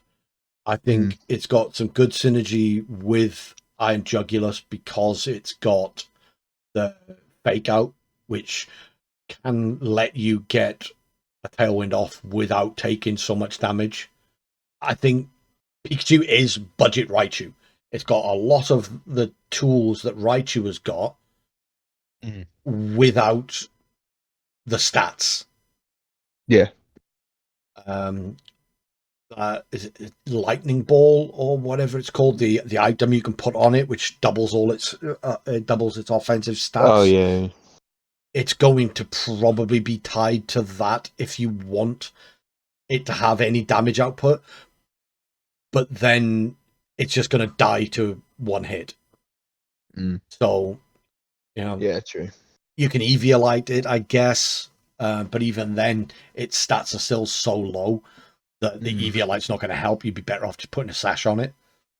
I'm wondering if this was almost like a gimmick kind of draft choice where or pickup, where it's one of those situations, and I always go back whenever I talk about drafts. I always go back to NFL. NFL. Sometimes there's those teams where they kind of have certain players they wanted but got picked up, and then they're in this kind of scramble to do something. And you go to your draft board and you're looking at everybody and you're like, okay, fuck it, we're just gonna pick this guy. Realistically, he's like a kind of round 7, round 8 kind of talent, but it was the best option you had. They've reached, exactly, the good old fashioned reach. Yeah, exactly. So I think this 6 is actually pretty good. Yeah. You've got the Flygon Earthquake next to Jugulus. Wellspring Ogerpon resists the Earthquake if you wanted to risk bringing it in. Lightning Rod on Pikachu will let you get more offensive with your Ogerpon Wellspring because it's no longer going to take the damage output. I like the just really good speed options that there are on his speed control options. He has some of the best speed control in the league by quite a distance with the Flutter Mane Icy Winds. You've got Iron Jugulus, Kilowattrel. There's a lot of ways that he can just ensure that he's going first. Toadscruel's got Trick Room. And Toadscruel with Trick Room. And Toadscruel can be, a budget Amoonguss as well. It's nice that he's got the Spore option. It kind of forces prep, which is good because it kind of takes items away. Yeah, I think Toadscruel's ability holds it back. It can be a good Pokemon, but am I right in saying that the ability means that Spore will always go last? Always go last, yeah. Yeah, that kind of sucks. So even though it's a fairly fast Mon, it's always going to be a slow Spore. All its support moves, all its status moves go last. Yeah, that's not ideal. So it's just like, even in Trick Room, if you set up Trick Room, its Spores still go last in Trick Room. Yeah. That kind of sucks, actually. Yeah. It's a Mon that I like. I like the idea of. It's got some really good tools, but the ability just really, really holds it back. Yeah, it's a pretty big nerf on it. It's got Rage Powder, so it can be a good redirection Mon. Again, it's ground typing. It can redirect away, the lightning attacks, the electric attacks from your Ogerpon and your Iron Jugulus. It resists. It's one of the few ground types that actually resist ground, so it can redirect those away from the Arcanine Hisui. Yeah. So it's a decent Mon. It's good value for the points. I just think it's the Alolan Golem and Kilowattrel that really bring this team down for me. Yeah, I don't see the point in either of those, and 3 electric types is a bit much. But I still think you have. I think this team, it's difficult to rank it because it's not got the consistency of the other teams we've ranked, but you have to respect, in particular, that front 4. Yeah. and you can't really say that it's like a bad team or anything, because it's just there's way too many good parts here. I think it's just that it's a team that could very quickly overwhelm someone just with the hyper offense that you can bring out. Yeah, I agree. I mean, I think it's probably better than Ween's team. Just, I think it's around the sort of area where we ranked Weens, so sort of low B. Yeah, I think that would be a fair place to put it. For me personally, and it's once again coming back to personal preference, the offensive output he's got, despite the kind of lack of synergy between a lot of the Mons, puts it above Weens' team for me. Yeah, I think I'd say it's probably the next team up from ahead of Weens. I think that's a fair place to put it, because I think you're right. It does just edge it because of the damage output again. Yeah, I think they're close. I think it's almost it's hard to compare, isn't it? Because they're such different teams. Like Ween's team is all sort of mid-tier picks that can all sort of pull their weight, whereas this team relies heavily on 4 high picks. Yeah, it's quite difficult to sort of compare them. It's 2 very different draft strategies and 2 very different styles of play. So it's the sort of matchup where I'd love to see how that goes when those 2 teams face each other. Because absolutely, yeah. Like, so there's so many things to think about in that sort of matchup. I can't wait to do the commentary for it if they do play. Yeah, I'm happy with that. I'd say it's just ahead of Weens. So sort of mid B, mid to low B. Definitely a B. Solid B. We are on to Ted's team, the Santalune Storms. I'll let you take the lead on this, Matt, because I know Walking Wake is there and you're going to want to talk about that. Yeah, instant F team for stealing my Walking Wake and one of my backup picks in Comfy. And also one of my favourite support mons in Galarian Articuno. This really does have a lot of my favourite Pokemon on one team. The problem with that is they don't work together. It's kind of, it feels like a balanced team, but not a balance. I don't really know. I feel like the main aim is sort of balance, but I don't know if the pieces are all there. Yeah. I think that's kind of the story of it. He's got some of the pieces for multiple different modes. Yes. But not all of the pieces for any. I would absolutely agree with you on that, because you've got, like you say, that balance mode with Incineroar, Landorus, Comfy, but then you don't really have the sustained offense other than Walking Wake. Galarian Articuno can do that, but its coverage isn't the best. So you're forcing that then into the balance mode as well.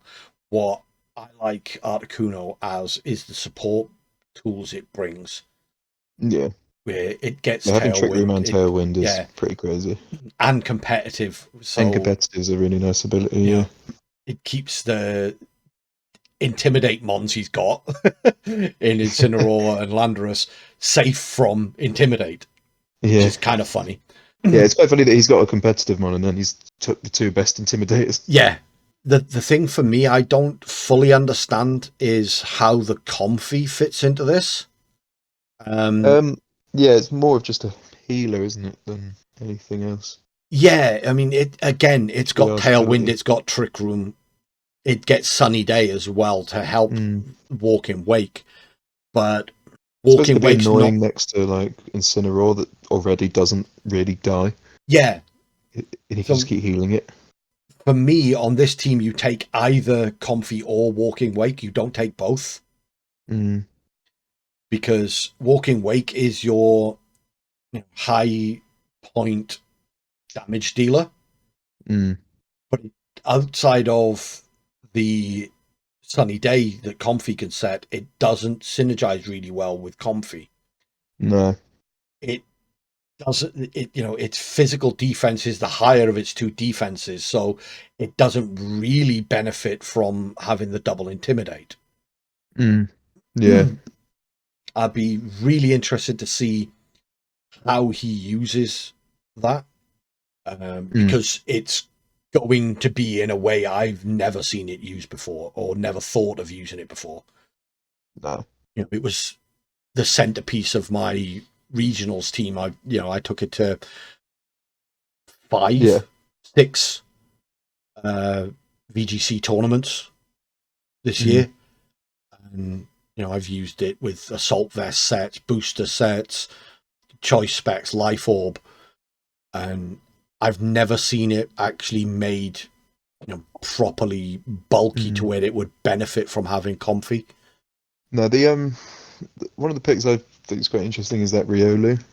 I think I like the Riolu pick. It's a cool prankster choice. Yeah, it's a very, very cool prankster choice. And that's his sort of sunsetter as well, I guess, because you get Prankster Sunny Day. You get Prankster Sunny Day. I like the Prankster coaching on like Landorus or Incineroar or Muck as well. Minimize Muck with Prankster coaching and comfy healing is going to be an absolute nightmare to deal with. That's scary. Actually, very, very scary. Yeah, minimize in general is something we've probably sensitive subject after last season for you. It's not something you see very often, actually. No, minimize or any sort of evasion moves. I find it super annoying to face on ladder, and I usually end up swearing a lot at my TV. Because on ladder, when you can't see it coming, it's a cheese strat. Yeah. In draft, it's a very risky strat, and I applaud to him for using it because he knew I had Haze in Polion. Yeah. But he also knew, he That's kind of the mind game, though, isn't it? Yeah. When you know that your opponent has that, do they actually then bring it or not? Because if they think you already know that sort of thing, it's like, are they just not going to bother bringing it, or will they bring it? And then he saw just it in this constant mind game. I can't be salty about it at all. As annoying as it was, I was also really, really impressed with how he played it. And Ted is a very, very good player, and I think he will make that strat work probably more than once a season. I think he's a very experienced draft player from what I've seen. He plays in a lot of leagues, and I imagine he has a plan here that I'm sure he will prove to us works very efficiently. We can't see it. That's the thing. That's it. Yeah, that's what I see here. Pretty good. When you have intimidation Pokemon and you can use them properly, and then 2 at that, it speaks for itself. I just struggle to see the synergy between a lot of this outside of the Muck comfy Riolu. Superior is an interesting pick because of the Telestera with Contrary. It's a solid team. I don't think it's as good as some of the other teams in B. I agree with you. It's scary because of the double intimidate. It's going to be hard to deal with because of comfy. It will make things like Incineroar difficult to get off the field. Yeah. But I'm struggling for where to place this team. It's got a lot of scary individual pieces that not having Ted's insight when he was building the squad, I don't see how they work together. That's the thing. I'm trying to rank this without using the bias of knowing Ted's a good player. Yeah. And because this team for me just doesn't have the synergy that the other teams we've seen have. Yeah. Which is why I would personally rank it fairly low. Agreed. Just because I don't see, personally, obviously I don't have loads of experience, but from what I'm just No. looking at here, it's like I wouldn't know how to use this team. No, me either. High C maybe. For me, Incineroar, Walking Wake, Riolu, Galarian Articuno work pretty well as a Sun Core. Mm-hmm. But then which of the other Mons go in with that? And that's where I struggle, is because that core of 4 itself feels quite forced. Yeah, because Walking Wake and Riolu are both weak to Fairy. Incineroar doesn't like particularly taking Fairy attacks; they're neutral. No. But Incineroar is, bulky enough to shrug it off. Comfy's ability is kind of wasted for the most part. I'd go low B. I'm not sure it's. I think just because of the power of the individual Mons, I don't think I could put it in C. But I'm not against put it in C if the two of you think it's that low.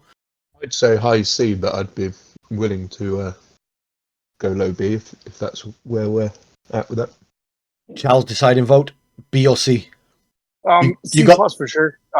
Okay. C plus for sure. I think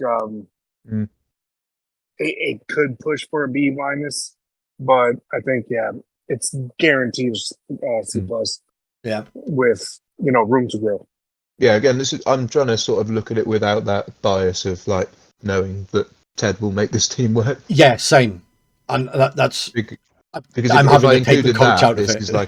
This is like a B to A team because I know Ted's a very talented player and everything. So yeah, and I'm he's trying to just seeing look at it from if this was like my team. Yeah, he's seeing something. He's seen things with these pieces that work together that we can't wrap our puny brains around.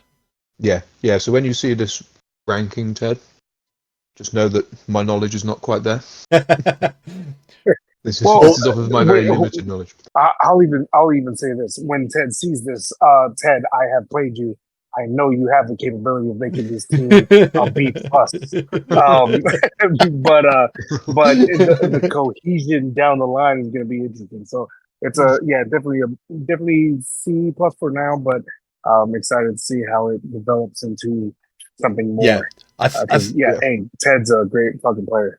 I think in like my hands, this team's a D. In Ted's hands, it's probably an A. That's literally how I feel about it. Yeah. But now we move on to the Tera Dark Tyrants. Probably the most controversial team. Draco's team. Yeah. This is the terrain team. Yeah, the terrain squad. Yeah. And I don't know where to start with this. I looked at Raichu Alola as an option for the role I ended up drafting Ambipom for. You take away the electric terrain, and Raichu has near 0 damage output, unless you get off a nasty plot. But for me, that's the way to shut that down if it's been brought as an offensive piece. It's got the tools to be a very, very good support mon. The problem is that then you're not utilizing its ability. And that's the whole reason why I threw it off my draft board. So yeah, this team's quite funky. I like the terrain, but yeah, like you said, a lot of the mons are sort of not so great if they're not in the terrain, like the Raichu, Sneasler to some degree. The boulder gets a boost from it.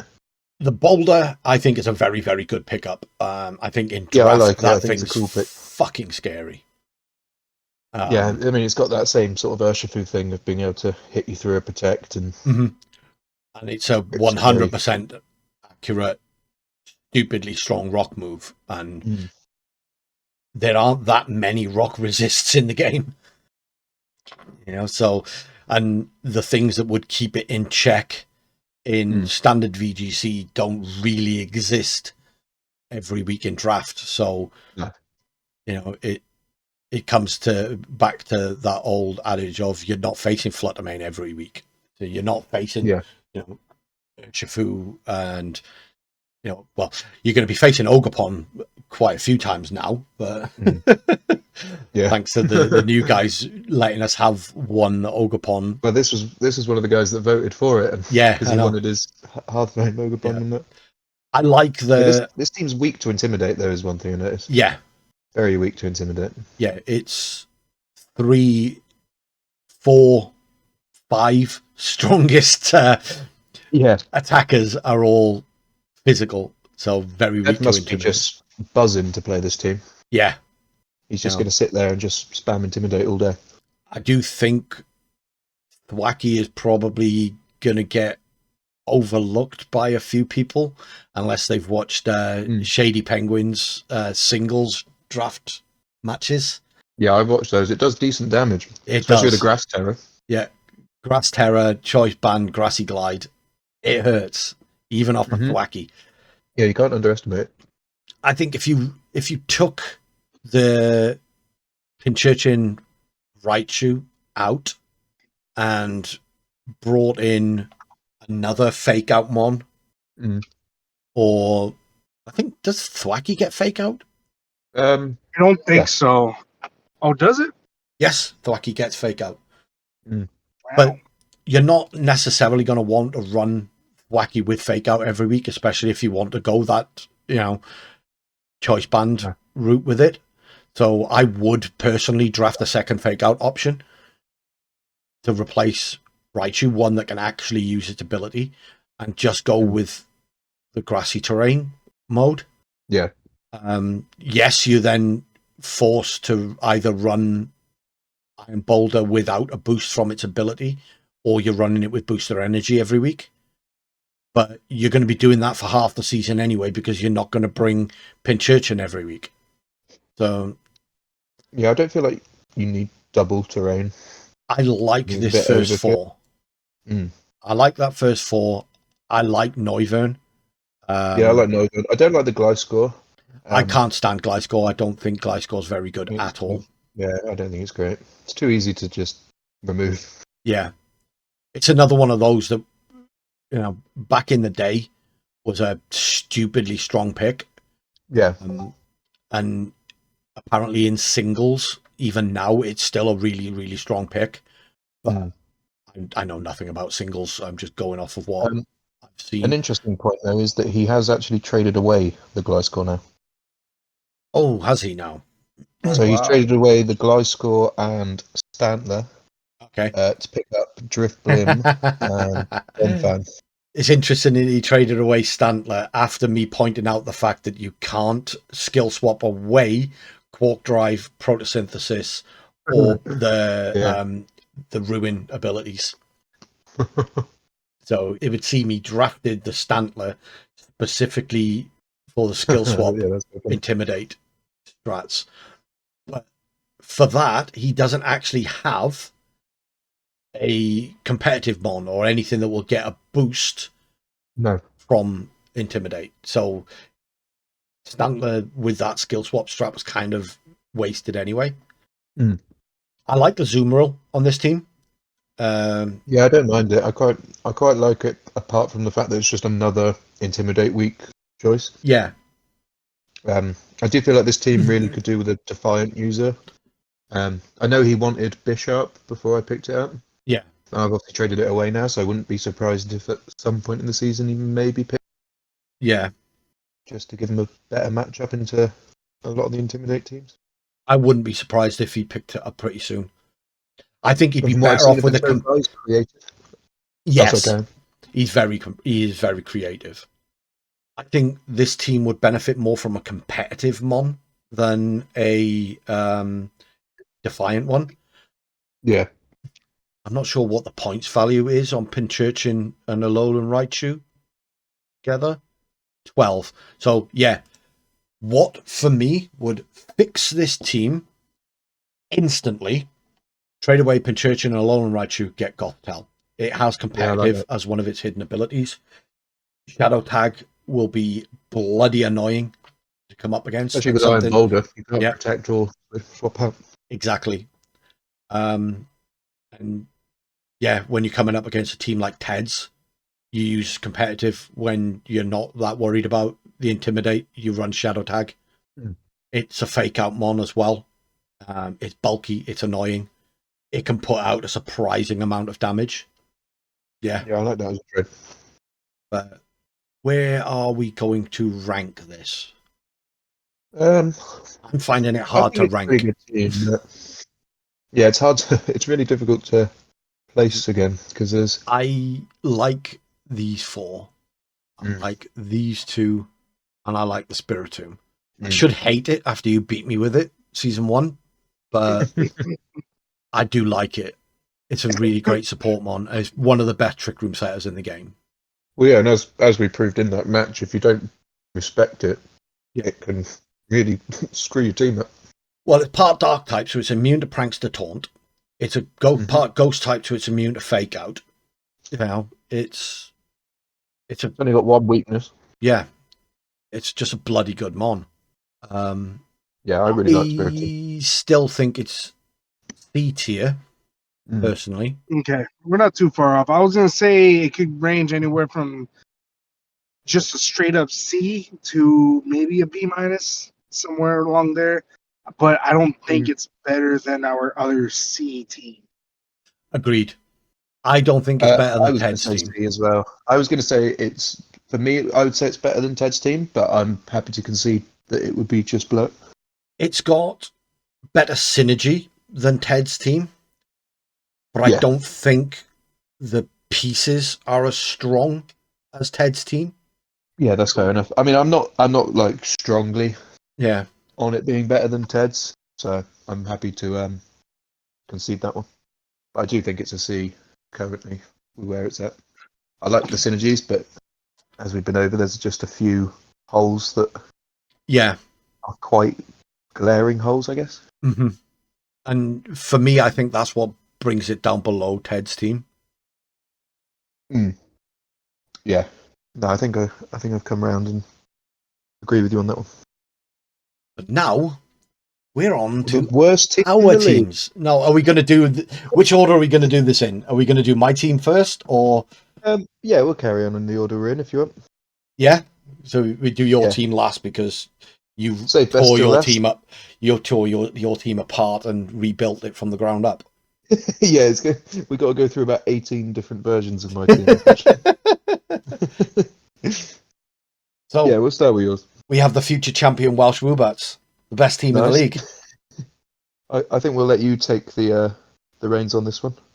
You want me to talk it over? You two don't want to tear my team apart first? I'll do that after. I'll let you big it up first, and then I'll tear it down. Okay. So, where to start? Let's start with a fairly obvious. Let's start with a fairly obvious. It's a Whimsicott team. That already just gives you an advantage because Whimsicott is broken in draft. Yeah, this entire team was built around Whimsicott. Yeah. You've got the obvious core of Whimsicott, Ape, Lucario. Lucario and Annihilate do benefit, obviously, from the bulk up, which, as much as people say, is easy to stop. People will find out very, very quickly. It's easier said than done. Yeah. I lucked into Ogerpon. That was originally supposed to be Mousehold. Yep. I'm still not sure if Ogerpon is better for that slot. I personally say yes. It's got more damage output, but it hasn't got the synergy with Annihilate that Mousehold has. For me, that is true. Mousehold being immune to ghost types moves, which is probably the biggest weakness Annihilate has, is amazing. But Ogerpon's got most of the same tools that Mousehold has, but with far more offensive presence. That's why I like Ogerpon more, because you don't have to rely on the ape to use the Ogerpon. Yeah. Whereas you kind of do with the mouse. Yeah. I think the unsung hero of this team, though, is going to be Delphox. Yeah, I'm interested to see what you do with Delphox. There's so many things Delphox can do. Mm. Yeah, it gets a wide moveset. There's some good. I had a look at it last season. I looked at it last season and decided against it because I was just struggling to put the type chart together with Delphox on it. So I went elsewhere. But let's just say a Specs Delphox Heatwave in the sun destroys stuff. Yeah. I actually think it was Delphox I switched out for God of War in the end last season. But yeah, Delphox is fast. It's got deceptively strong damage output, and its support toolkit is great. It gets Howl. Yeah. So for me, the only downside to it is its abilities are a bit meh. Magician. I think outside of that, watch out for Magician. You're going to be doing some crazy stuff with Magician. Magician, for anyone that doesn't know, will steal an item when it hits with a move. So I can use a citrus berry to heal back up, and then just rob an item from the opposition with it. Yeah, we could see. I could rob an item from my own teammate with it if I wanted to. What's the threshold for when Blaze activates health wise? Is it that's the low health boost, isn't it? 33%, I believe. Because I'm just thinking there's like other situations where you could just run like Sash on it and just activate Blaze. Yeah. And just do big damage there. There is a few funny strats you can do with it. I did actually calc while I was prepping for our match, actually, how much damage I would do with a Clawitzer flip turn into a no bulk Delphox to proc Blaze and then hit a mystical fire. Oh god. There's some funky stuff going on. So you got like weakness policy, Blaze, Delphox, flip turn Clawitzer into it. All these like flip turns and beat up strats you got going. You'll be spending more time hitting your own mark than the opponent. It's gonna be a really weird season to watch. I do think that's where a lot of people are gonna think my team is going. But to be honest with you, I think I'm probably going to chicken out of a lot of these funky strats and just run fairly standard hyper offense. You slowly kill yourself. But obviously, then you've got Sandy Chuck's Delphox with the gravity hypnosis madness.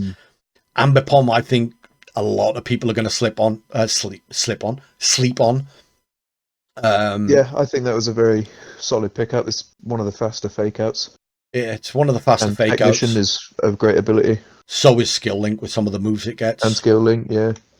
Pickup's completely useless, obviously, but what's the old moveset that used to be on Anthem? Was it Fake Out and Last Resort? Yeah, Fake Out, Last Resort. Yeah. That's a cool set. I like that. Yeah, but it gets. Oh god, what's there's a multi-hit normal type move it gets as well that you can run with, with Skill Link. I like that pick. I calced up to do some like ridiculous damage. The one thing I see straight away from looking at this team is that you have the Whimsicott with Prankster Fake Tears, and then you've got mons like Sandy Shocks, Delphox, Clawitzer, Hydreigon, Clawitzer, even Lucario that can all just sort of benefit from that. Yeah. And to me, that's actually, along with obviously the ape strats, that's like the scariest part of your team is just Whimsicott. If that Whimsicott starts clicking Fake Tears, things are just going to die so fast. Whimsicott also gets a move called Tickle, which lowers defense by 1. Yeah. So, is that defense and attack? Yes, it's defense and attack. Yeah. So you can literally so damn good. Whimsicott also gets Helping Hand. They should really buff it more. I think half of my team has Helping Hand. See, this is what I mean. You're just going to be clicking Helping Hands and punching yourself. It's just there's no point where you're actually clicking anything on the opponent. No, it's going to be one mon on the field doing all of the damage while the rest of the team clicks helping hand or redirection. So yeah, that's that is the whole thing with this team. To be honest, is I wanted very fast supports, and I initially wanted the fast damage dealers as well, but I couldn't find, other than Walking Wake, which got sniped, I couldn't find the speedy damage dealers that synergized well with Whimsicott. Yeah, I think Ted did the league a favor by not letting you get Wake. Yeah, because this team with Wake is like just. Well, I mean, it probably becomes the strongest team in the league with Wake. You sub out Hydreigon and Ambipom for Wake and normal Raichu, and that's what this team would have been. Yeah, it's pretty scary. Don't sleep on that Clawitzer either, man. That thing does damage. Clawitzer is insane. I love the fact that I faced it season 1. I think it was against Ted, possibly. Yeah, and that thing like swept through my team. Mega Launcher is a ridiculous ability. It essentially means it stabs Dragon Pulse and Dark Pulse. Yeah, and then you get specs and you just delete everything. Yeah, and the fact that it is so slow as well means that I can put a tiny bit of speed investment in it, which will then, if I'm facing a Trick Room team, I put a tiny bit of speed into it. I can click Tailwind and it'll outspeed everything, or I can not click Tailwind and let it annihilate stuff in the opposition Trick Room. Yeah, and let's not forget the fact that Whimsicott. Let's not forget the fact that Whimsicott gets Trick Room as well. Oh God, does it really? This mon just gets every move. It's basically a better Smeargle. Smeargle, yeah. It gets every support move you could ever want. Yeah, the Clawitzer as well. Like it's gonna one shot a lot of things, and the things it doesn't, you just click Fake Tears, and then it does. Yeah, basically. Yeah, this is a scary team. And Sandy Shocks, if you've got a bulky water type, I just click Fake Tears Thunderbolt. Sandy Shocks is going to outspeed whatever that bulky water type is. So is Whimsicott with the Fake Tears, thanks to Prankster. And that water type gets one shot. Then Delphox sends whatever non-resisting, grass type or whatever on the next to it to the Shadow Realm with a Mystical Fire. Yeah, and I think the way the types have worked out is that your weaknesses are kind of not too relevant for the most part. Like ice doesn't matter because there's no ice types in the league. Similar thing with flying. There's not really many big hitting flying types. The flying weakness I was worried about. The fighting weakness I'm still kind of worried about. I think fighting and the slight lack of fairy resistances are the only two that stand out to me. The fairy resistance I'm not overly worried about because Hydreigon gets Flash Cannon, and in Tailwind is going to be faster than most of the fairy types I'd be facing. And you're not going to be facing too many fairies anyway. No. And for the matchups where Hydreigon isn't going to be faster than those fairy types, Lucario's got Bullet Punch. Yeah. How many fairy types are going to live a justified boosted Bullet Punch? Yeah, not many. Yeah. It's the thing. There are some very obvious weaknesses.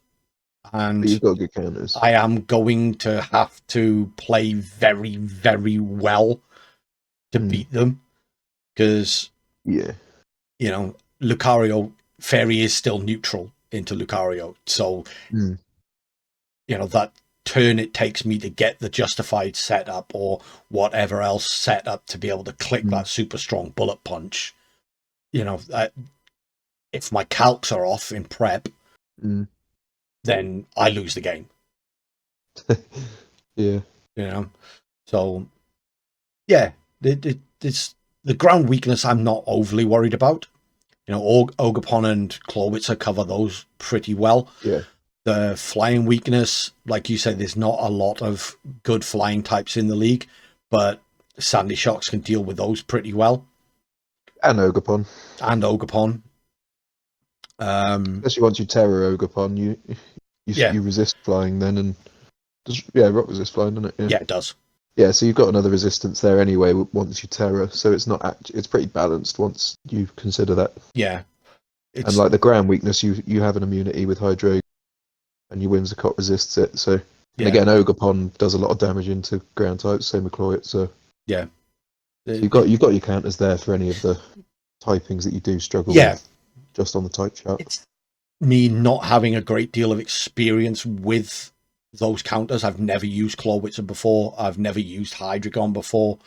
I've only used Whimsicott like once or twice on Showdown, but I just thought it was such a cool mon. I couldn't not draft it when I wanted a hyper offense team. I don't think this team. I like the Hydreigon pick for you. I think that's a really solid late pickup. When I started looking at it, I was initially not sold on it, but the more I looked at it and the more I looked into its moveset, especially after I saw Psyspam get drafted, I was like, I need a dragon type, I need a dark type, I need a water type. How do I get all those with 2 picks? Oh wait, Hydreigon's part dark type, and it's a dragon, and it's got levitate, and it hits like a fucking truck. It's one of those mons that has the sort of HP and defensive stats that I really like, because you invest a bit into that bulk and suddenly you got a really tanky sweeper. Yeah. Those sort of 90s across the board are deceptive quite high. And that's where it synergizes pretty well with Whimsicott, because in a Tailwind mirror, it's not going to be great because it is below base 100. So it is going to get outsped by a lot of mons this season. Yeah. Because there are some very, very fast teams. But into the more balance-oriented teams, Hydreigon is going to resist 90% of what they're going to throw at it. And I don't need to invest a great deal into speed. I can put it all into special attack and bulk. So it's going to be a nightmare for some of those teams. I didn't see that until after I drafted it. Yeah. So it was kind of a nice surprise. I drafted it purely on its typing and the fact that people say it was at one point a very, very strong Pokemon. Yeah. Yeah, definitely. Where are you putting my team? Well, do you know what? You actually said you were going to rip it to pieces, and you never did. I know. This is the problem, though, that this season it's difficult to rip this team to pieces because I think it's one of the best teams in the league. So I'm struggling to sort of do that. For me, I'm thinking this is either a high A or low S tier. Okay. Just because, like I said, I would have put it, but on face value, you may not see all of the sort of synergies. Like there's some obvious ones like the Annihilate, of course, with the beat up. But the ones we spoke about, like the fake tier stuff, I think is extremely strong. Mm-hmm. And yeah, I just think you've covered a lot of your types really well. And like we said, you can cover a lot of your weaknesses offensively instead of defensively. Yeah, I suck at playing defensively, so the whole thing with this draft was I needed it to be the best form of defense is a good offense. Yeah, and I think Annihilate is one of the best mons in draft. Full stop. To be honest, I think it's just so damn annoying to deal with, especially when you don't have a Flutter main on every team. Yeah, it's really difficult to stop Annihilate if you don't have something that can deal with it quickly.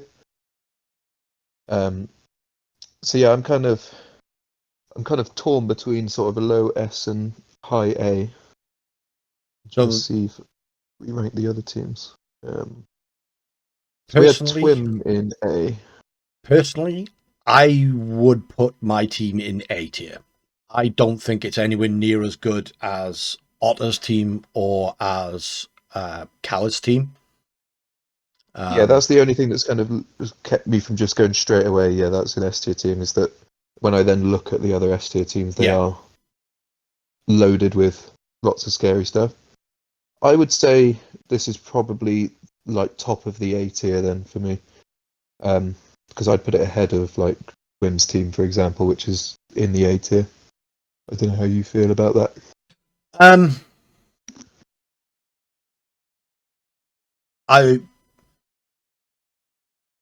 It's hard when it's your own team. Yeah, it is. It's hard to be objective when I know all of the stuff that people haven't seen with my team. That's the thing, yeah. There's so many bits that you just don't want to reveal. Yeah, exactly. Same with our match week 1. I'm like, right, how do I beat Tommy without revealing all of the cool shit that I want to save for later in the season? I mean, we didn't even get around to mentioning gravity hypnosis. I did mention gravity hypnosis. Oh, you did? I did, yeah. I did. Oh, to be fair, I probably did hear that. We've done a lot. I actually think when I looked at it, because I was like, oh, I want Sandy Shocks. I love Sandy Shocks. I think it's the coolest looking Paradox Pokemon. Instantly, people go straight to Sandy Shocks, Ispathra. But for me, I think Sandy Shocks Delphox is probably a better combo for Gravity Hypnosis, because Delphox has got, for me at least, better coverage. It's got just better tools. Well, they work together in the sun as well. Yeah, exactly. So those two in the sun together, I'm just forfeiting the match. Yeah. Right, I'm bringing that week 1 then. I wasn't going to bring that, but now I am bringing that. Maybe that's what I want you to do. So mind games have begun. Before we go round and round and round again in circles, where are you putting it? I'm happy with putting it in the A tier. I personally would put it high in the A tier. Above Twim's team or below Twim's team? I think above Twim's team. Okay. I'm more scared of this team than I am of Twim's, personally. I would be as well, if I were you.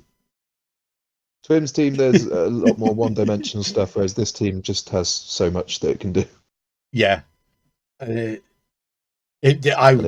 still discovering stuff that this team can do in prep for you. This is the sort of team I wanted to face like week 8 or 9 when I could have seen 8 or 9 matches played by it. Whereas playing it week 1, I'm like, what the hell is this team about to do to me? I have the same feeling about your team. And then I saw the trades you made and I'm like, now I'm glad I'm not facing you later in the season. I would rather face your week 1 team than your week 2 onwards team. And speaking of which... Shall we move on to mine? Yes, we'll do a quick look at your week 1 team, and I think we should probably put more of the focus on what you've done with the trade scenes, as we've done that with the other teams as well. Yeah. I mean, I don't have too much to say on this version of the team because obviously I haven't chosen to stick around with it for very long. There was a plan here, but it didn't kind of come together how I wanted it in the end. I was going for sort of a team that could play multiple weathers, with obviously the tornadoes that can just give you that weather. My fan favourite Palafin is just a machine whenever you get the rain up. I mean, without the rain as well. Gouging Fire, I had no intention of taking until you actually suggested it to me, I believe. Yeah. Because I had my sort of game plan of getting that Scream Tail and clicking Howl all the time. And then that got sniped from me, so I thought, well, what other mons are good at clicking Howl? And then I was watching a regional, and the first video that came on was a team with Gouging Fire just clicking Howl the whole. I thought, that'll work. But yeah, I'm excited to use Gouging Fire. I think it's going to be a really fun mon to have on the team. I actually think it fits this team better than Screamtail. Even your team post trades, I think it fits better than Screamtail. Yeah, especially with what I've added now, I think Gouging Fire makes this new version of my team very dangerous. If I call it up a second. This version of the team has some serious firepower now, I think. It's hard because I like the Palafin version of your team. I personally didn't think you needed to rip it up as much as you did. Yeah, when I told you I was going to do it, you were very quick to tell me no. So of course I then did it.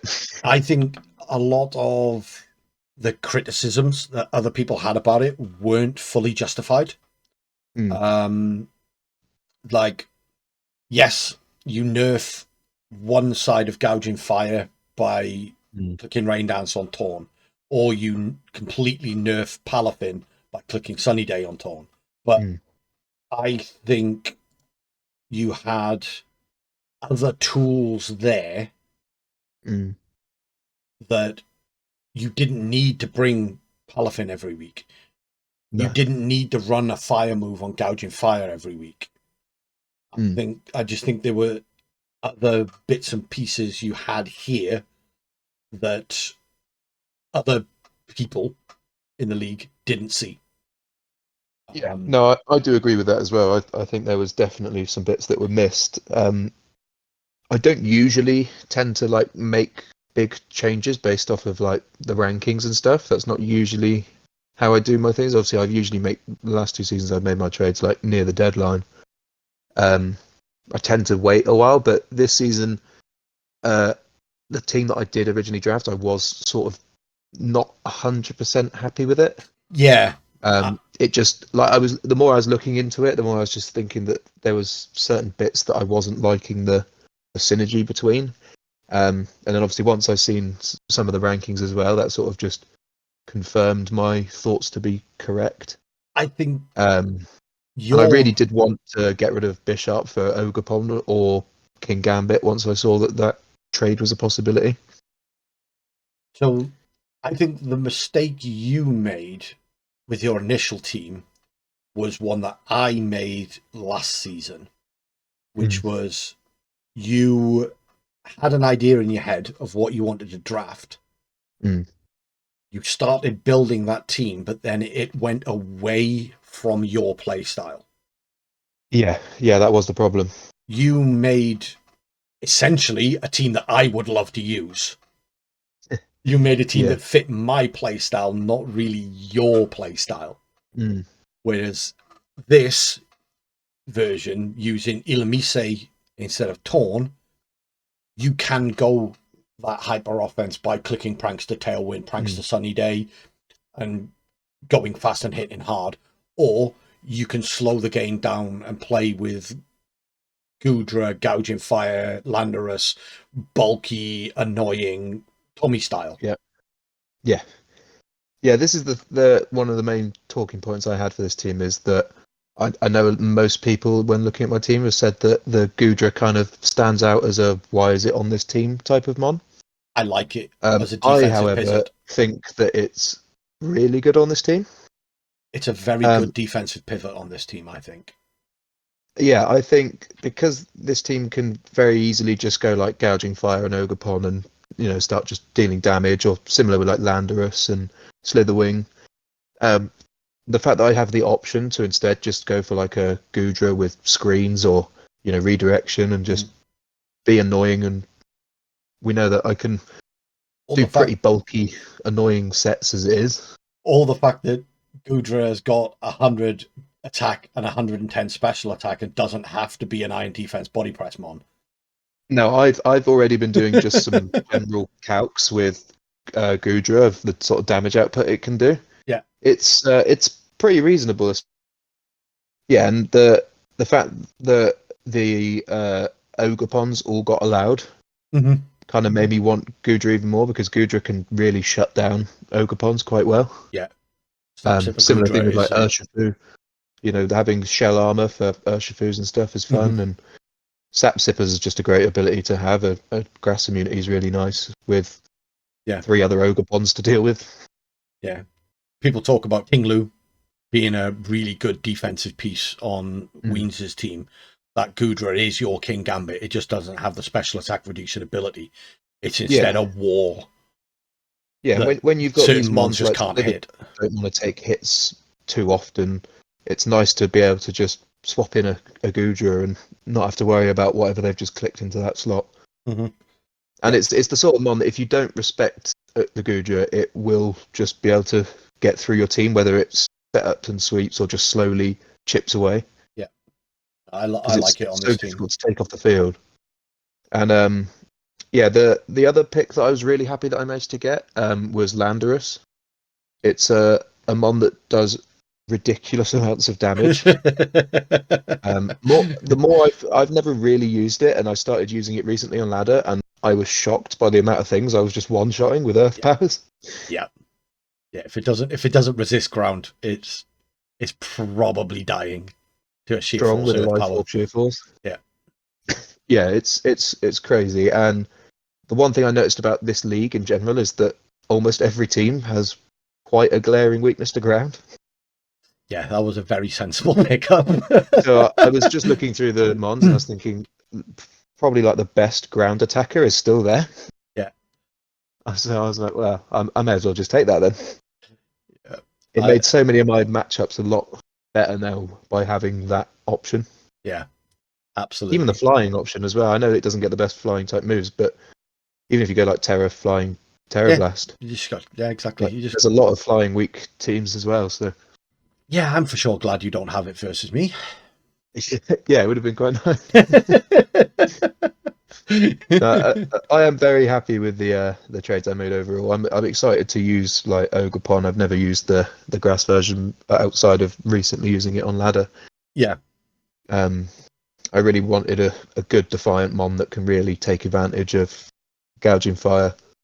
Slitherwing I think was great value as well at 6 points. I think for the stats that it has, 6 points was very low. I know it's not the best typing, but I think outside of its typing, I mean, 135 attack can't really be ignored, especially when it gets a really dangerous Yeah, I think Slitherwing, like you say, it doesn't have the best typing, but there's not a great deal out there that resists bug. It's neutral. It's a neutral typing into a lot of mons. Yeah. So, same with fighting. So having those two as an offensive strong coverage in draft, I think is really, really good. Yeah. I mean, it's along with your Sui Gudra, it is a very, very good Ogerpon counter. Yeah.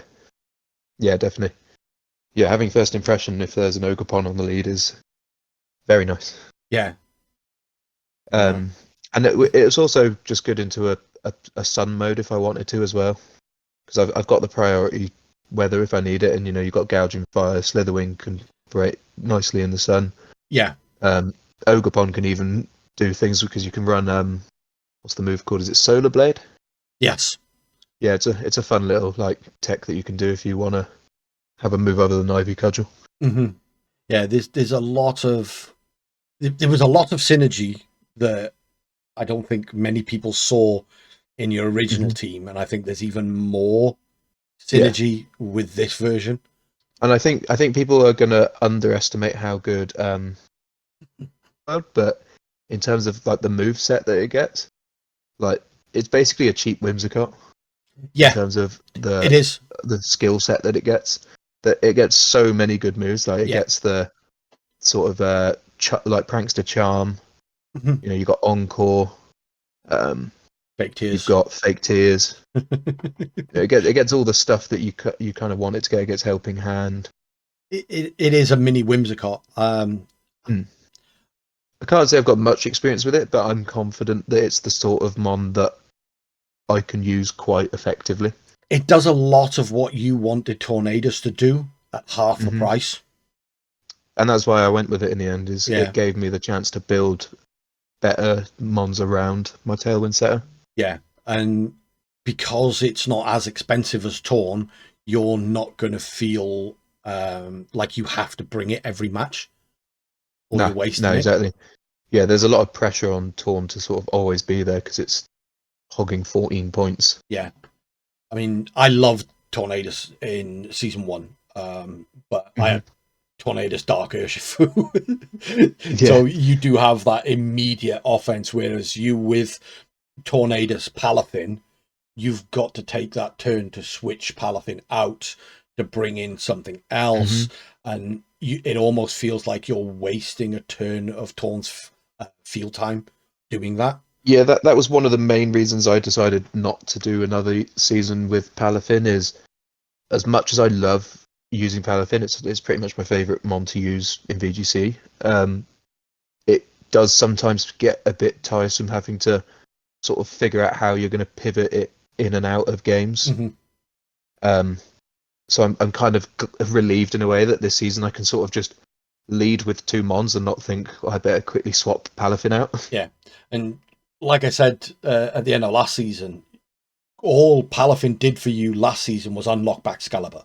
Yeah, it just stayed on the field, didn't die, and let Baxcalibur clean up the rest of the team.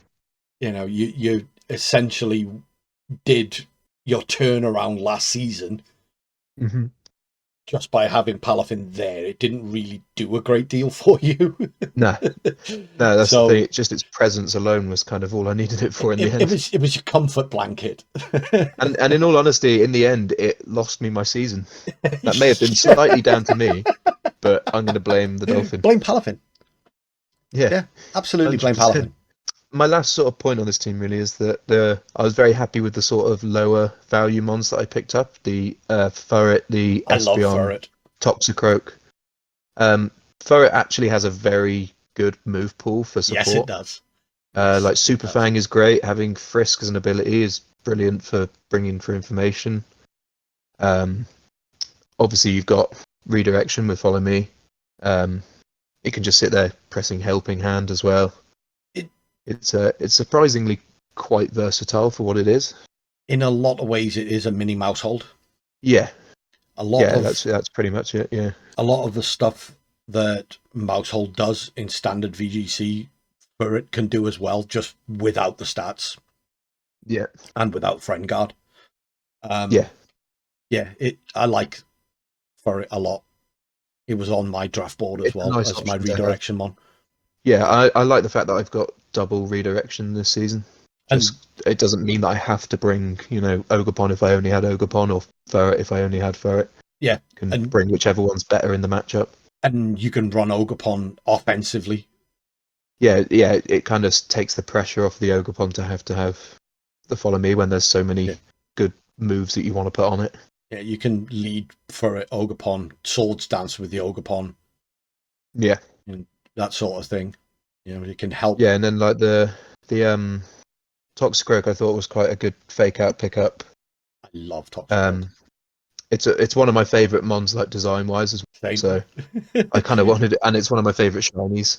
So I was like, this is sort of a match made in heaven. Yeah. I like its typing in terms of offense as well. I like having Poison. I think Poison could be quite an underrated offensive typing to have. I loved it in season 1. It was probably my MVP season 1. The only mistake and its ability is great as well, man. Yeah, having a water immunity is great. Yeah, it hits surprisingly hard. It can, especially when I can howl. Yeah, and it can be made to run really quickly as well, especially with you having Tailwind. Yeah, I haven't sort of looked at the matchups or anything really with like how much damage it'll do into a lot of the, but I have had like a brief look at just how much damage Toxicroak does with one howl plus a choice band into just like a lot of the meta mons. It does a lot of damage. Yeah, you can one shot a lot with it. Yeah, you really can't ignore it, especially because it gets priority sucker punch as well. You can you could really turn it into a scary mon if it's left ignored for a turn or two. Yeah, I think that's a story with a lot of the mons on this team. If then a lot of them aren't necessarily the flashiest picks, but I think if you leave too many of these mons unchecked, and that's the thing. My damage output is surprisingly high here. I think that is, you just hit the nail on the head with this team. Actually, it is a lot of very underrated picks that, if you leave them unchecked, will sweep you. Yeah, 100%. Even the I know we've been talking about it for a while, but the Espeon is surprisingly good damage. 130 special attack is Yes. close to a Fluttermane. And combine that And with it's 110 fast. speed. Yeah. My That's the thing. I like it because it can be support or it can just do damage. my issue with Espeon is it's very frail, certainly on the physical side. And I don't feel like it's got the best coverage to take advantage of that 130 its coverage special is attack. slightly limited. To me, it's the worst mon on your team. Yeah, it's more here for a support role. It's kind of, I've got a few ideas for it, but for what I kind of needed for the gap that needed filling on my team, it was kind of a perfect fit for me. There's a few ideas I've got that I'm obviously not going to share, but yeah, I'll say that I'm excited to have Espeon on the team. I think there's going to be a few matchups where it's going to excel. I am very interested to see what you do with it. I'll find some crazy stuff anyway. Yeah. But so where would you like to open the talks with rankings for this team? So for me, the main issue I have with this version of your team is I like it, but it's a very balanced team. It's going to require a lot of switching around or setup. Yeah. It's not as bad on the setup side as the pre-trade team. Yeah, that was something that I was trying to fix a little bit. Yeah, but outside of Landorus, and depending on how you build it, Ogerpon, I don't see where the immediate offense is coming from still. Okay.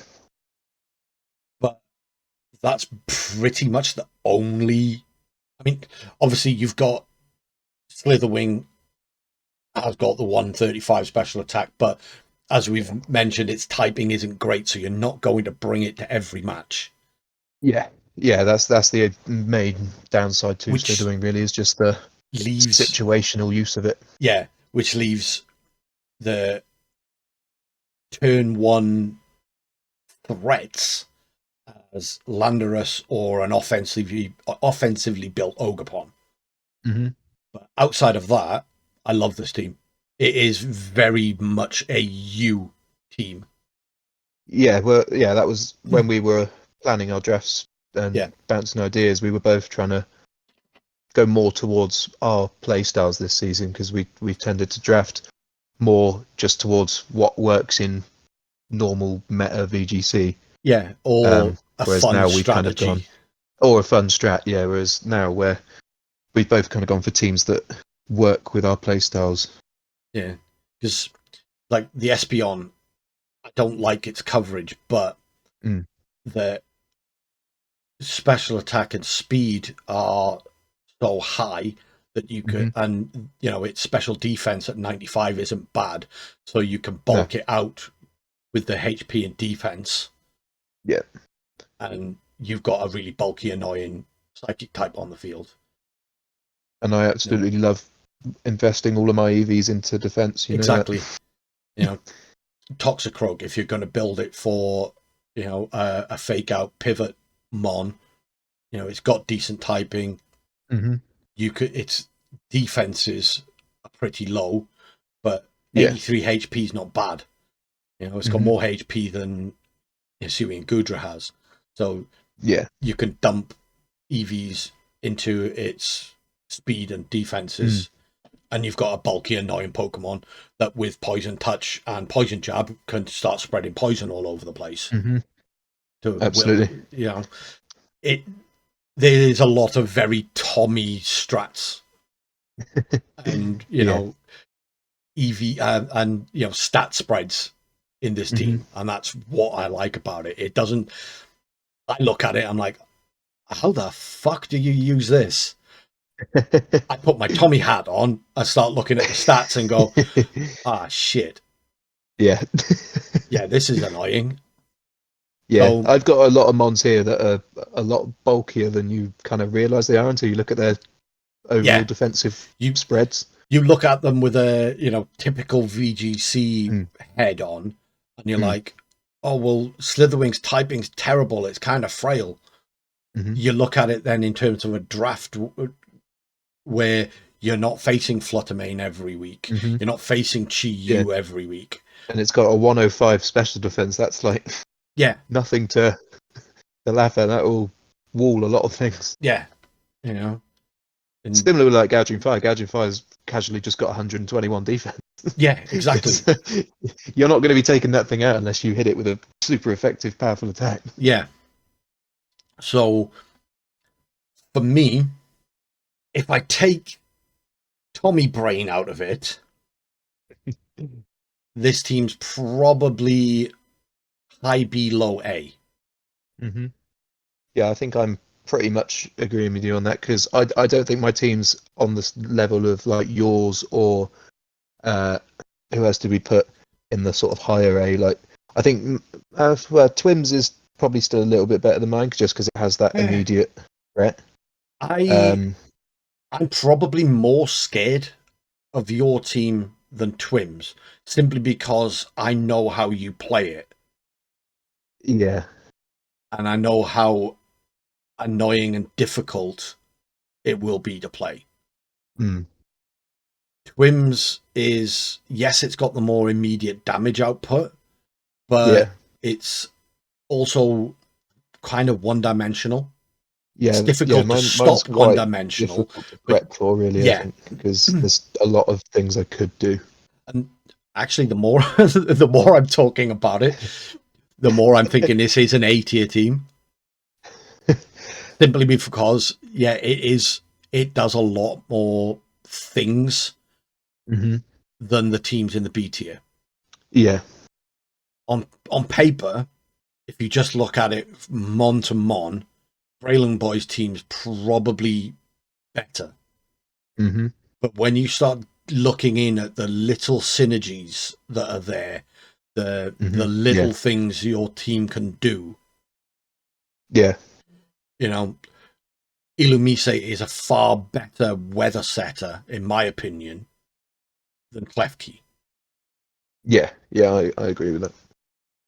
Certainly from an offensive standpoint, because you got the tailwind, and you've got the tailwind, you've got your weather. It can then help helping hand. Klefki gets helping hand, but it's got the fake tears. So you can click Sunny Day, proc your photosynthesis on Slitherwing, or click helping hand and Slitherwing go burr. Yeah, that's the thing. You want immediate damage from the start. You put Sunny Day and Slitherwing on the lead. Yeah, that's a lot of immediate damage. Yeah. That's photosynthesis boosted. First impression. Yeah, or even like a close combat coming out with stab. You're going to struggle to live that. Yeah, you do tailwind, fake tears next to Landorus. That's a lot. If something gets fake tears and then hit by Landorus, you're dead whether you resist it or not. That's a lot scary. And that's whimsical walking weight levels of terrifying. Yeah. That's the thing with mons like Illumise, is until you actually look at their toolkit, they don't seem that threatening. Yeah. I'd certainly take but they are Illumise over Klefki as my weather setter. That's my enabler for my team. It's not Tornadus levels of good, but it's certainly it does exactly what I need it to do. Yeah. And which is more than enough. Those synergies is why I'll put it there. I'll take low A. I'm happy with that. I think it's neck and neck with Twim's team.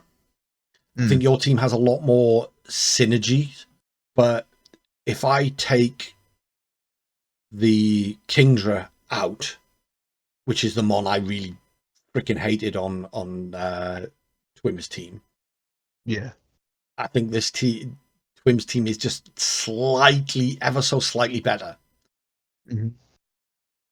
Mostly because I think I agree with you. Mostly because of Psy Spam. Yeah. Yeah, literally seeing Psy Spam is just like, okay, well, that wins. Do you think there's synergies that with your team that other people don't see? And I don't think a lot of other people have taken like your play style into account when looking at it. Even with your original team, I don't think people realize just how you can make those anti-synergies that they pointed out work. Yeah. Yeah, that's it. You know, it's quite easy to have Palafin torn out on the field, switch Palafin into Gouging Fire because the same things that beat Palafin don't beat Gouging Fire. Mm. You know, even though they know you're probably going to switch that slot out, they have to guess what's coming in there. Is it going to be the Gouging Fire? Is it going to be, you know, Gudra? Yeah. What's going to come into that slot? And then, you know, the following turn, you can click Howl, bring Palafin back out. Yeah. It gets the Howl boost on the switch. You know, I'm just really excited to show off a Howl Slitherwing and how much damage Slitherwing can do once it's been given an attack boost. Fucking hell. Like 135 attack is ridiculous. Like people don't realise how much damage a Slitherwing can do. Plus, I don't really care about the synergies too much anyway, because can anything live a land or a earth power? No. Not really. What do we think about this team then? Well, I'll let you start with this because you had quite an input on. Yeah, I did. This team, didn't you? I did. Cal really, really wanted the rain. Personally, I don't like rain teams, but I'm quite a big fan of rain. Well, Palafin. yeah, my problem with rain teams is all the best rain abusers are physical, which means they get rain teams without Kyogre get completely shut down by Intimidate. True. So there's only like 2, maybe 3. No, there is only 2 that I can think of off the top of my head. Special attacking Swift Swim users. Kingdra and female Basculegion. Yeah. So for me, whenever I've tried to run rain, I just go for a strong water special attacker. That can also benefit from the tailwind. So one thing I should have suggested to Chal as his rain abuser is Clawitzer. I wish I'd seen that mon the way I see it really now. Yeah. Before we settled on the draft, because I think on this team, that thing got silly damage without rain, didn't it? So. Exactly. You know, you imagine Mega Launcher, fucking Water Pulse in the rain. That's going to go insane. Yeah, but I mean, I guess he has the Regieleki as sort of I know it's not a water type, but it's still like a bit of a rain abuser because you can do thunder. Yeah, it's and that's one of the things I picked up on straight away when he was looking at. He wanted Hisui and Electrode, so yeah, I went and looked for something that had all of the tools that Electrode Hisui had, but far more damage output. And Regieleki is just stupid good in draft. Yeah, I really like that pickup. I think I don't think he used it week 1, but I think we're going to see a lot of it throughout the season. Just being stupid fast and just OKOing things with thunder. You can go stupid fast and OKO things with thunder. If you don't want to bring the rain, you can make a physical set with Tera normal E speed.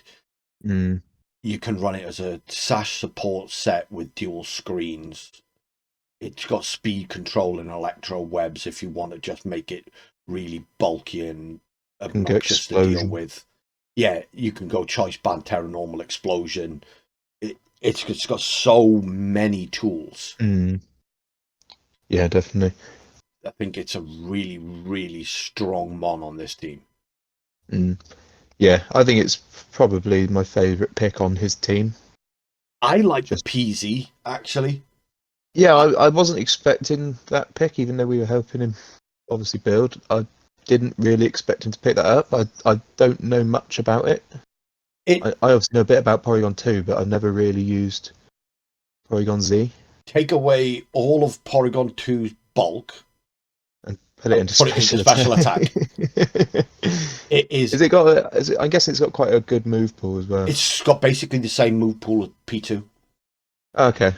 I like it with adaptability because all of those normal type moves, like Tera Blast, for example, with adaptability gets a boost before Tera as a normal type move, and then gets a boost with Tera. Yeah, that's whatever you Terra'd it into. Yeah, that's so much damage output. Yeah, it's insane. I mean, it's a shame it doesn't get a Hydro Pump because that would be really good on his rain team. Yeah, it's adaptability on dual type in Mons is better because you get 2 times stab boost. Like on Basculegion, for example, you'll get 2 times stab boost on Wave Crash and on Last Respects, which is why that's so ridiculously strong as a rain sweeper. Yeah. But, well, and with adaptability and that special attack, you can put a lot of the EVs then into some bulk.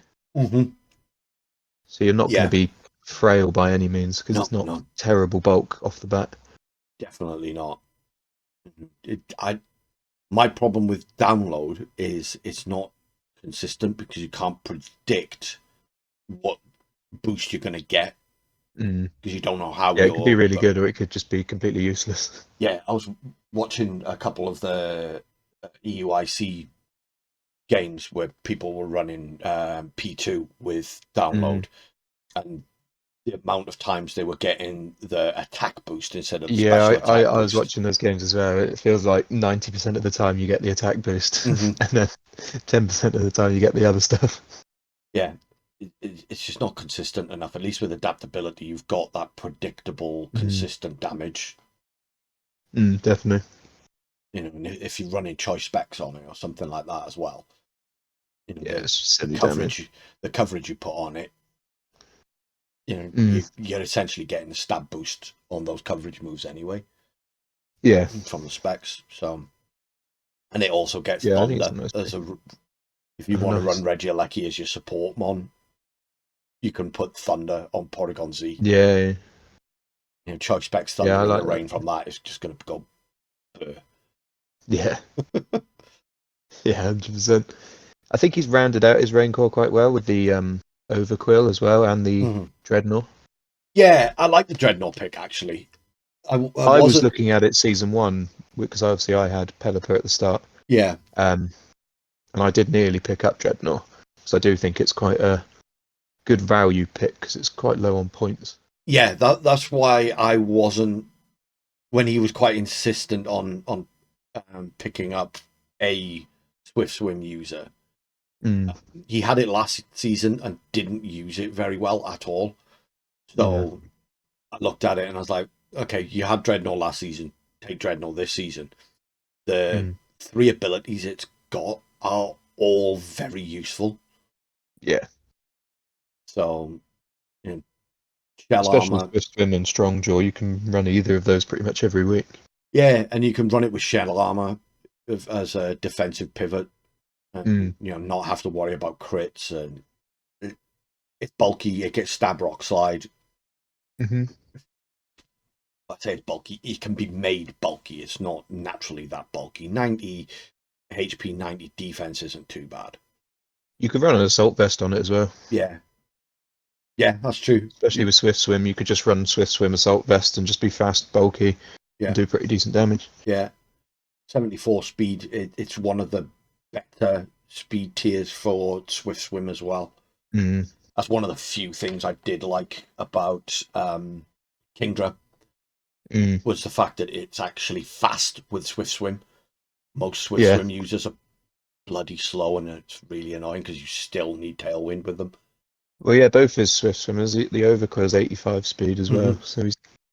Oh, yeah, I like the Overquill. as a Swift Swim user, I think Overquill is the better one of the two. Yeah, I really like Overquill. Yeah, it's one of the few Swift Swimmers that isn't a water type, so you can quite happily have it on the field with Pelipper at the same time. Overquill's very good for the choice band explosion stuff as well, self-destruct, because I remember using that the first game of the draft league when I played Fluffer season 1. Yeah, I remember that. I did the Tera Ghost and then just deleted everything. Yeah, Tera Ghost choice band explosion. Yeah, so I do like that he's picked that up with Pelipper, same combo I had in that first season. I think his Raincore here is actually really, really strong with the Regilecki, the Pelipper, the Quill, the Dreadnought. You've got enough type differences there as well. It's not just all water types. Yeah, and then you throw Monkey Dory in there as a support. Yeah, and he's got the Monkey Dory, they've got the Garchomp.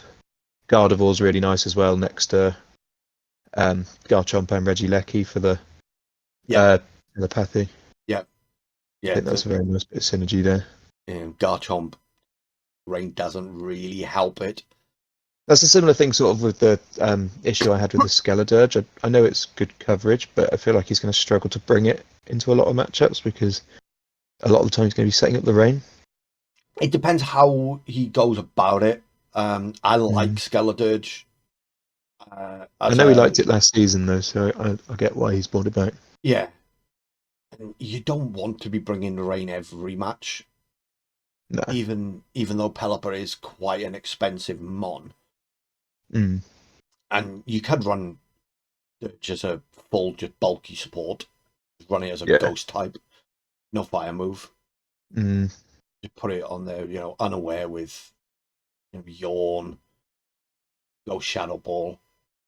I was more worried about it because of that ground weakness, because it was getting quite serious with the ground weaknesses. Yeah, But he has made a trade, I believe, hasn't he?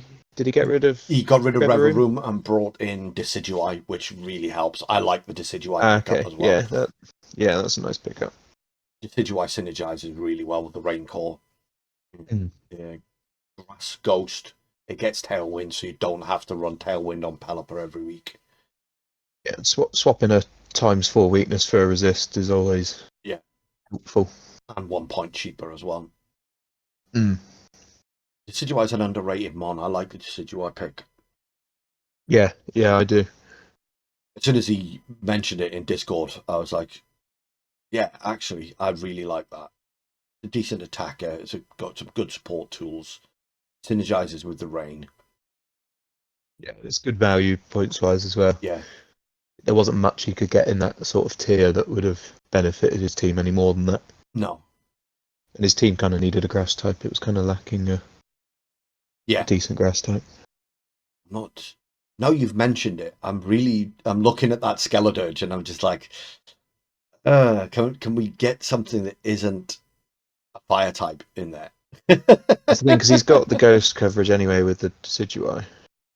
Yeah, now he's got the ghost. Yeah, I'm not necessarily seeing where Skeledirge just fits on this team in particular, because this team feels quite a go fast in the rain team. Whereas the Skeledirge is kind of a bulky, sit there and be annoying thing. Yeah, and it doesn't like rain. No, I do think it's probably the only mon left on his team that I kind of think doesn't synergize, because everything else kind of works. Yeah, one of the mons I did suggest early on was Rotom Heat, because of Levitate. Yeah, that's not a bad show. And again, it's still a bulky support fire type. And you can even bring it in the rain, because it can still use thunder. Yeah, exactly. But I'm sure he can find a use for the Skeledirge. Skeledirge isn't useless. It doesn't synergize a great deal with this, but if you do want to slow the game down a little bit, it's a decent mon to have in your back pocket.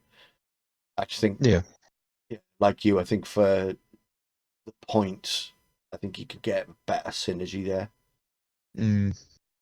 Yeah, I agree. Yeah, I think the other thing I wanted to talk about was the Monkey Dory. Yeah. Because obviously last season it was like one of the MVPs of the whole thing. It really was. In fact, and I was quite surprised MVP, at that. I believe. Oh, did it actually win in the end? I think can't so, remember. yeah.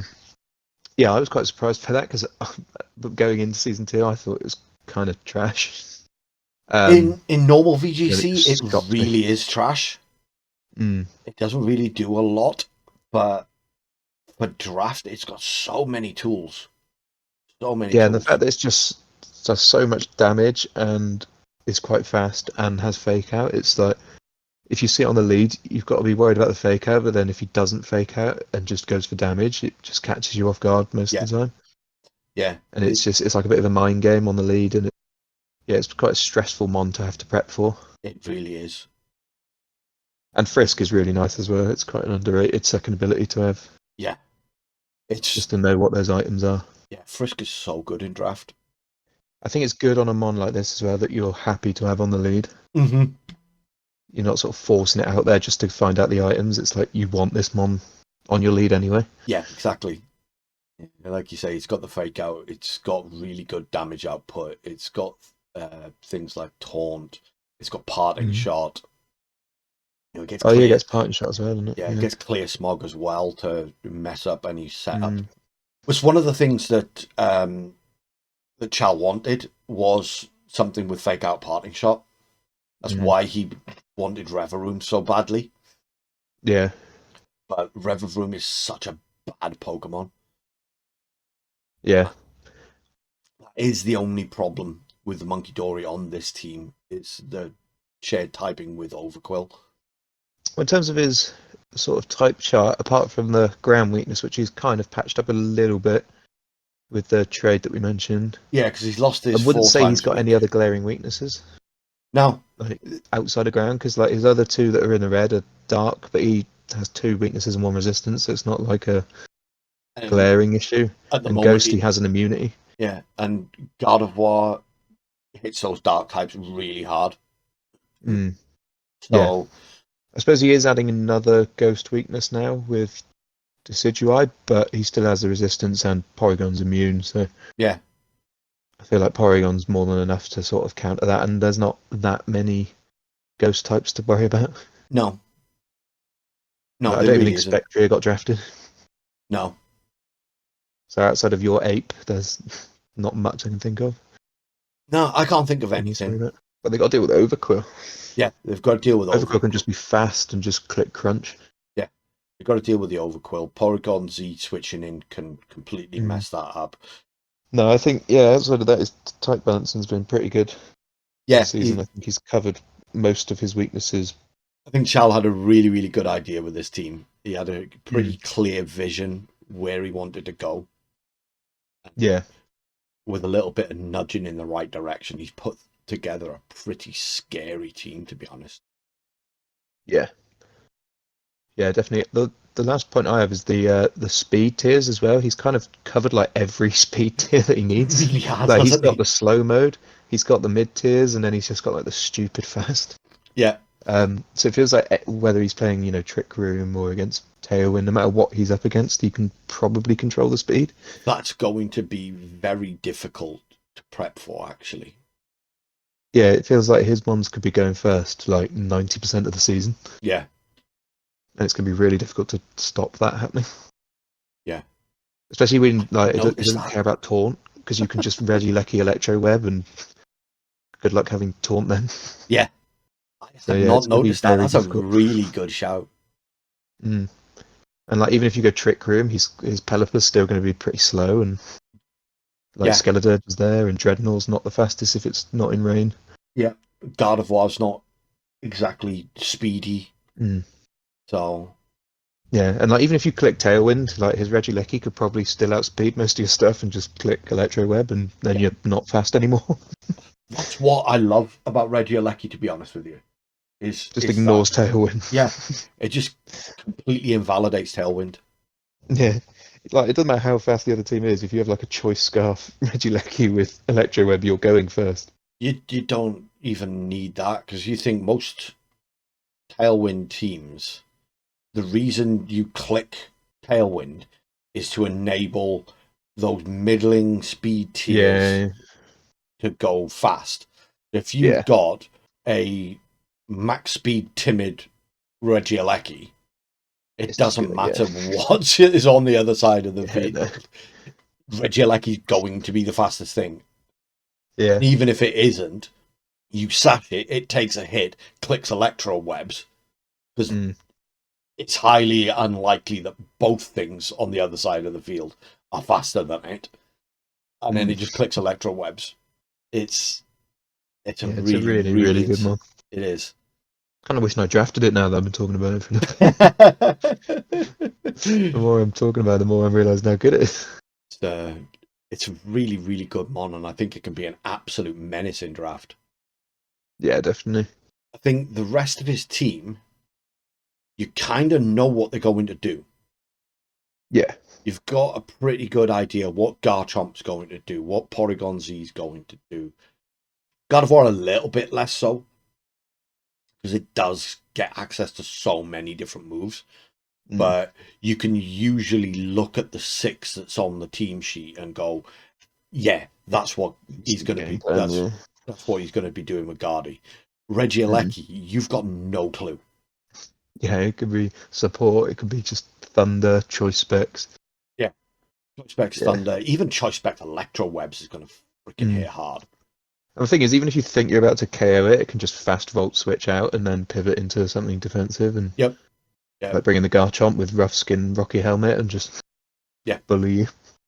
Yeah, I genuinely think he probably has the best sort of speed tiered team in the league. Yeah, I honestly think he's got the best rain team. Balance of it. Yeah, definitely, 100%. So where do we rank it is the question. Well, if we're saying it's the best rain team in the league, it's got to go above BreloomBoi's team. And I believe Breloom was a B, B? Yeah, we said high B for Breloom because of, even though the rain setter isn't great, the rest of the mons on there are very good, and he does have that immediate damage output. Yeah. But I think with Regieleki, Porygon Z, Garchomp, plus Monkey Dory as well, I think Chal's team's got that immediate damage output kind of matched. Yeah, 100%. And it's actually a bit more spread out on his team. He's not reliant on like 2 mons like Breloom is. He's not reliant on, like you say, he's not reliant on the 2 mons. Yeah, I think there's got to be at least like a mid A, maybe high A. Like it's pretty damn good. There's just a lot of options here. I'm not sure it's better than your team. Where was mine? Right, I can't remember where we ranked. We ranked yours as an A as well. Okay. We said yours was kind of neck and neck with Twim's team. Right. Yeah. So maybe I think I'd put like just below mine and Twim's. Yeah, I agree with that. I was going to say I'd put it up there with your 2 teams. Yeah, I think it's very close to being on the same sort of level. Because yours is a little bit more reliant on the setup. But your team is a little less one-dimensional than Charles' team. Yeah, mine's a bit more kind of just you don't necessarily know what my team's going to do, whereas this team you do, but it's whether you can stop it. Yeah, because this team can't just go properly, just immediately in your face, clicking buttons. But yeah, I'd be happy with like a sort of mid to low A. Yeah, similar to where we've ranked mine and Twim's. I don't think it's quite as good as Twim's team, and yeah, because even though Twim's team obviously has a rain mode, it's not really a rain team like this one. It's a Psy Spam team with a rain option. Yeah, it's Psy Spam with defensive rain. Yeah, I wouldn't really call it an actual rain team like Breloom's and Charles.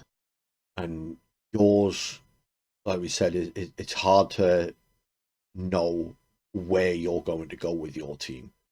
So the sort of misdirection you can pull off, I think, just gives you a few more options. Charles got. Yeah, I'd agree with that. I think Mon for Mon, well, your team, I think, wins. Charles has got more synergies across the board, but I don't think Mon for Mon it's as strong as your team either. Yeah, because I've got the Landarus and the Ogre-Pon and Gouging Fire. They're just kind of like just big hitting, hard to kind of stop, even though you know they're coming type of Pokemon. It's kind of terrifying. I think probably all of these teams in the A tier are probably pretty close. I do think your team could sneak into like a low S tier, but I think it is probably an A overall. Yeah. So yeah, I think that we've done well with the A tier there. I think there's very good teams there that are just off of that sort of elite tier that we put Otter and whoever else it was in there. Yeah, and I don't think these two teams in the C tier are that far behind these four in B either. Well, the crazy thing is, from like the top tier to the bottom tier, that even like the top team to the lowest team, the difference is so minute still. Yeah, absolutely. All of these teams are just so damn strong. Yeah, they are. They are very, very strong, and it's pretty much just picking the worst of the best. Yeah, these two, you can see just by looking at them that there's a plan there. We just can't see it. Yeah. So, yeah, if you were to go like 10, 9, 8, 7, that would be, and there's no shame in being a 7 out of 10 team at all. If anything, these two are probably 7.5. Yeah. That's why it's so tough to rank teams when it's something like this, because you feel like you shouldn't. None of these teams are really like a C tier team. It's just they're a C tier in comparison to how ridiculously good some of the other teams are. Yeah, exactly. It's just like because every team's so strong, you kind of like forced to put some of these strong teams lower. Yeah, definitely. It just shows like how much everyone's sort of, especially the people that have been in the league for a while now, like how far some people have come with how they draft. Absolutely. You look at the way the quality's changed. Yeah, you look at the way BreloomBoi drafted his team this season versus the way he drafted his team in season 1. It's night and day. His team this season's so strong, even compared to last season's he's a perfect team. example of just he's gone suddenly to having one of the best teams in the league. Yeah. You can't really compare Otter's teams because Otter's, other than last season, I hated Otter's team last season. But his season 1 team and his season 3 team are both really fucking strong. Yeah. And even like our teams, like I looked back at our teams from season 1 and like the amount of weaknesses your team had in season 1 was unbelievable. Yeah. The whole bottom thing of the type chart was just red. It's like, how was this allowed? I just went nuts with like super. Now and it's like, I just went nuts with super strong Pokemon. I just right. What's fun? What can I use that's really, really fun and it's going to hit stupid hard? Oh, I know. I'll draft Tornadus Urshifu. Oh crap! Now I've got hardly any points left. Yeah, it was actually also a tier draft season 1 as well, which was slightly different, wasn't it? So yeah, I forgot that actually. Yeah, it was fun, but it was very hard to draft a really good team season 1. Yeah, you were a lot more sort of limited on what you could do. And I didn't have a clue about VGC back then either. Yeah, at that point it was just like no idea what I was even doing. Yeah. I played a little bit on ladder, but I kept getting my ass kicked. I pretty much didn't even have that. I just nuzlocked a lot. Yeah. You had a better idea of type matchups than me. Yeah, that's one good thing about nuzlocking is you do spend a lot of time having to deal with your Pokemon being weak to everything. Yeah. I was so used to standard VGC that I'm like, oh, I can't draft that. That gets one shot by Fluttermane. Yeah. Oh, wait. Yeah. Get into the season, you're like, oh, wait. Only one team has Fluttermane. Yeah. Yeah, I unfortunately did so much nuzlocking that I was too used to facing gym leaders with all one type, and I was a bit shocked when I came into Draft League and people had types that weren't all the same. Like, wait a minute. You meant to already have water type Pokemon. But yeah, I think that kind of wraps it up, and I'm kind of happy with the tiering as well. Looking at it, I don't. Interesting to compare ours to where the others are, because I know that there's obviously been a few tier lists made. Interesting just to see how different ours is compared to everyone else's.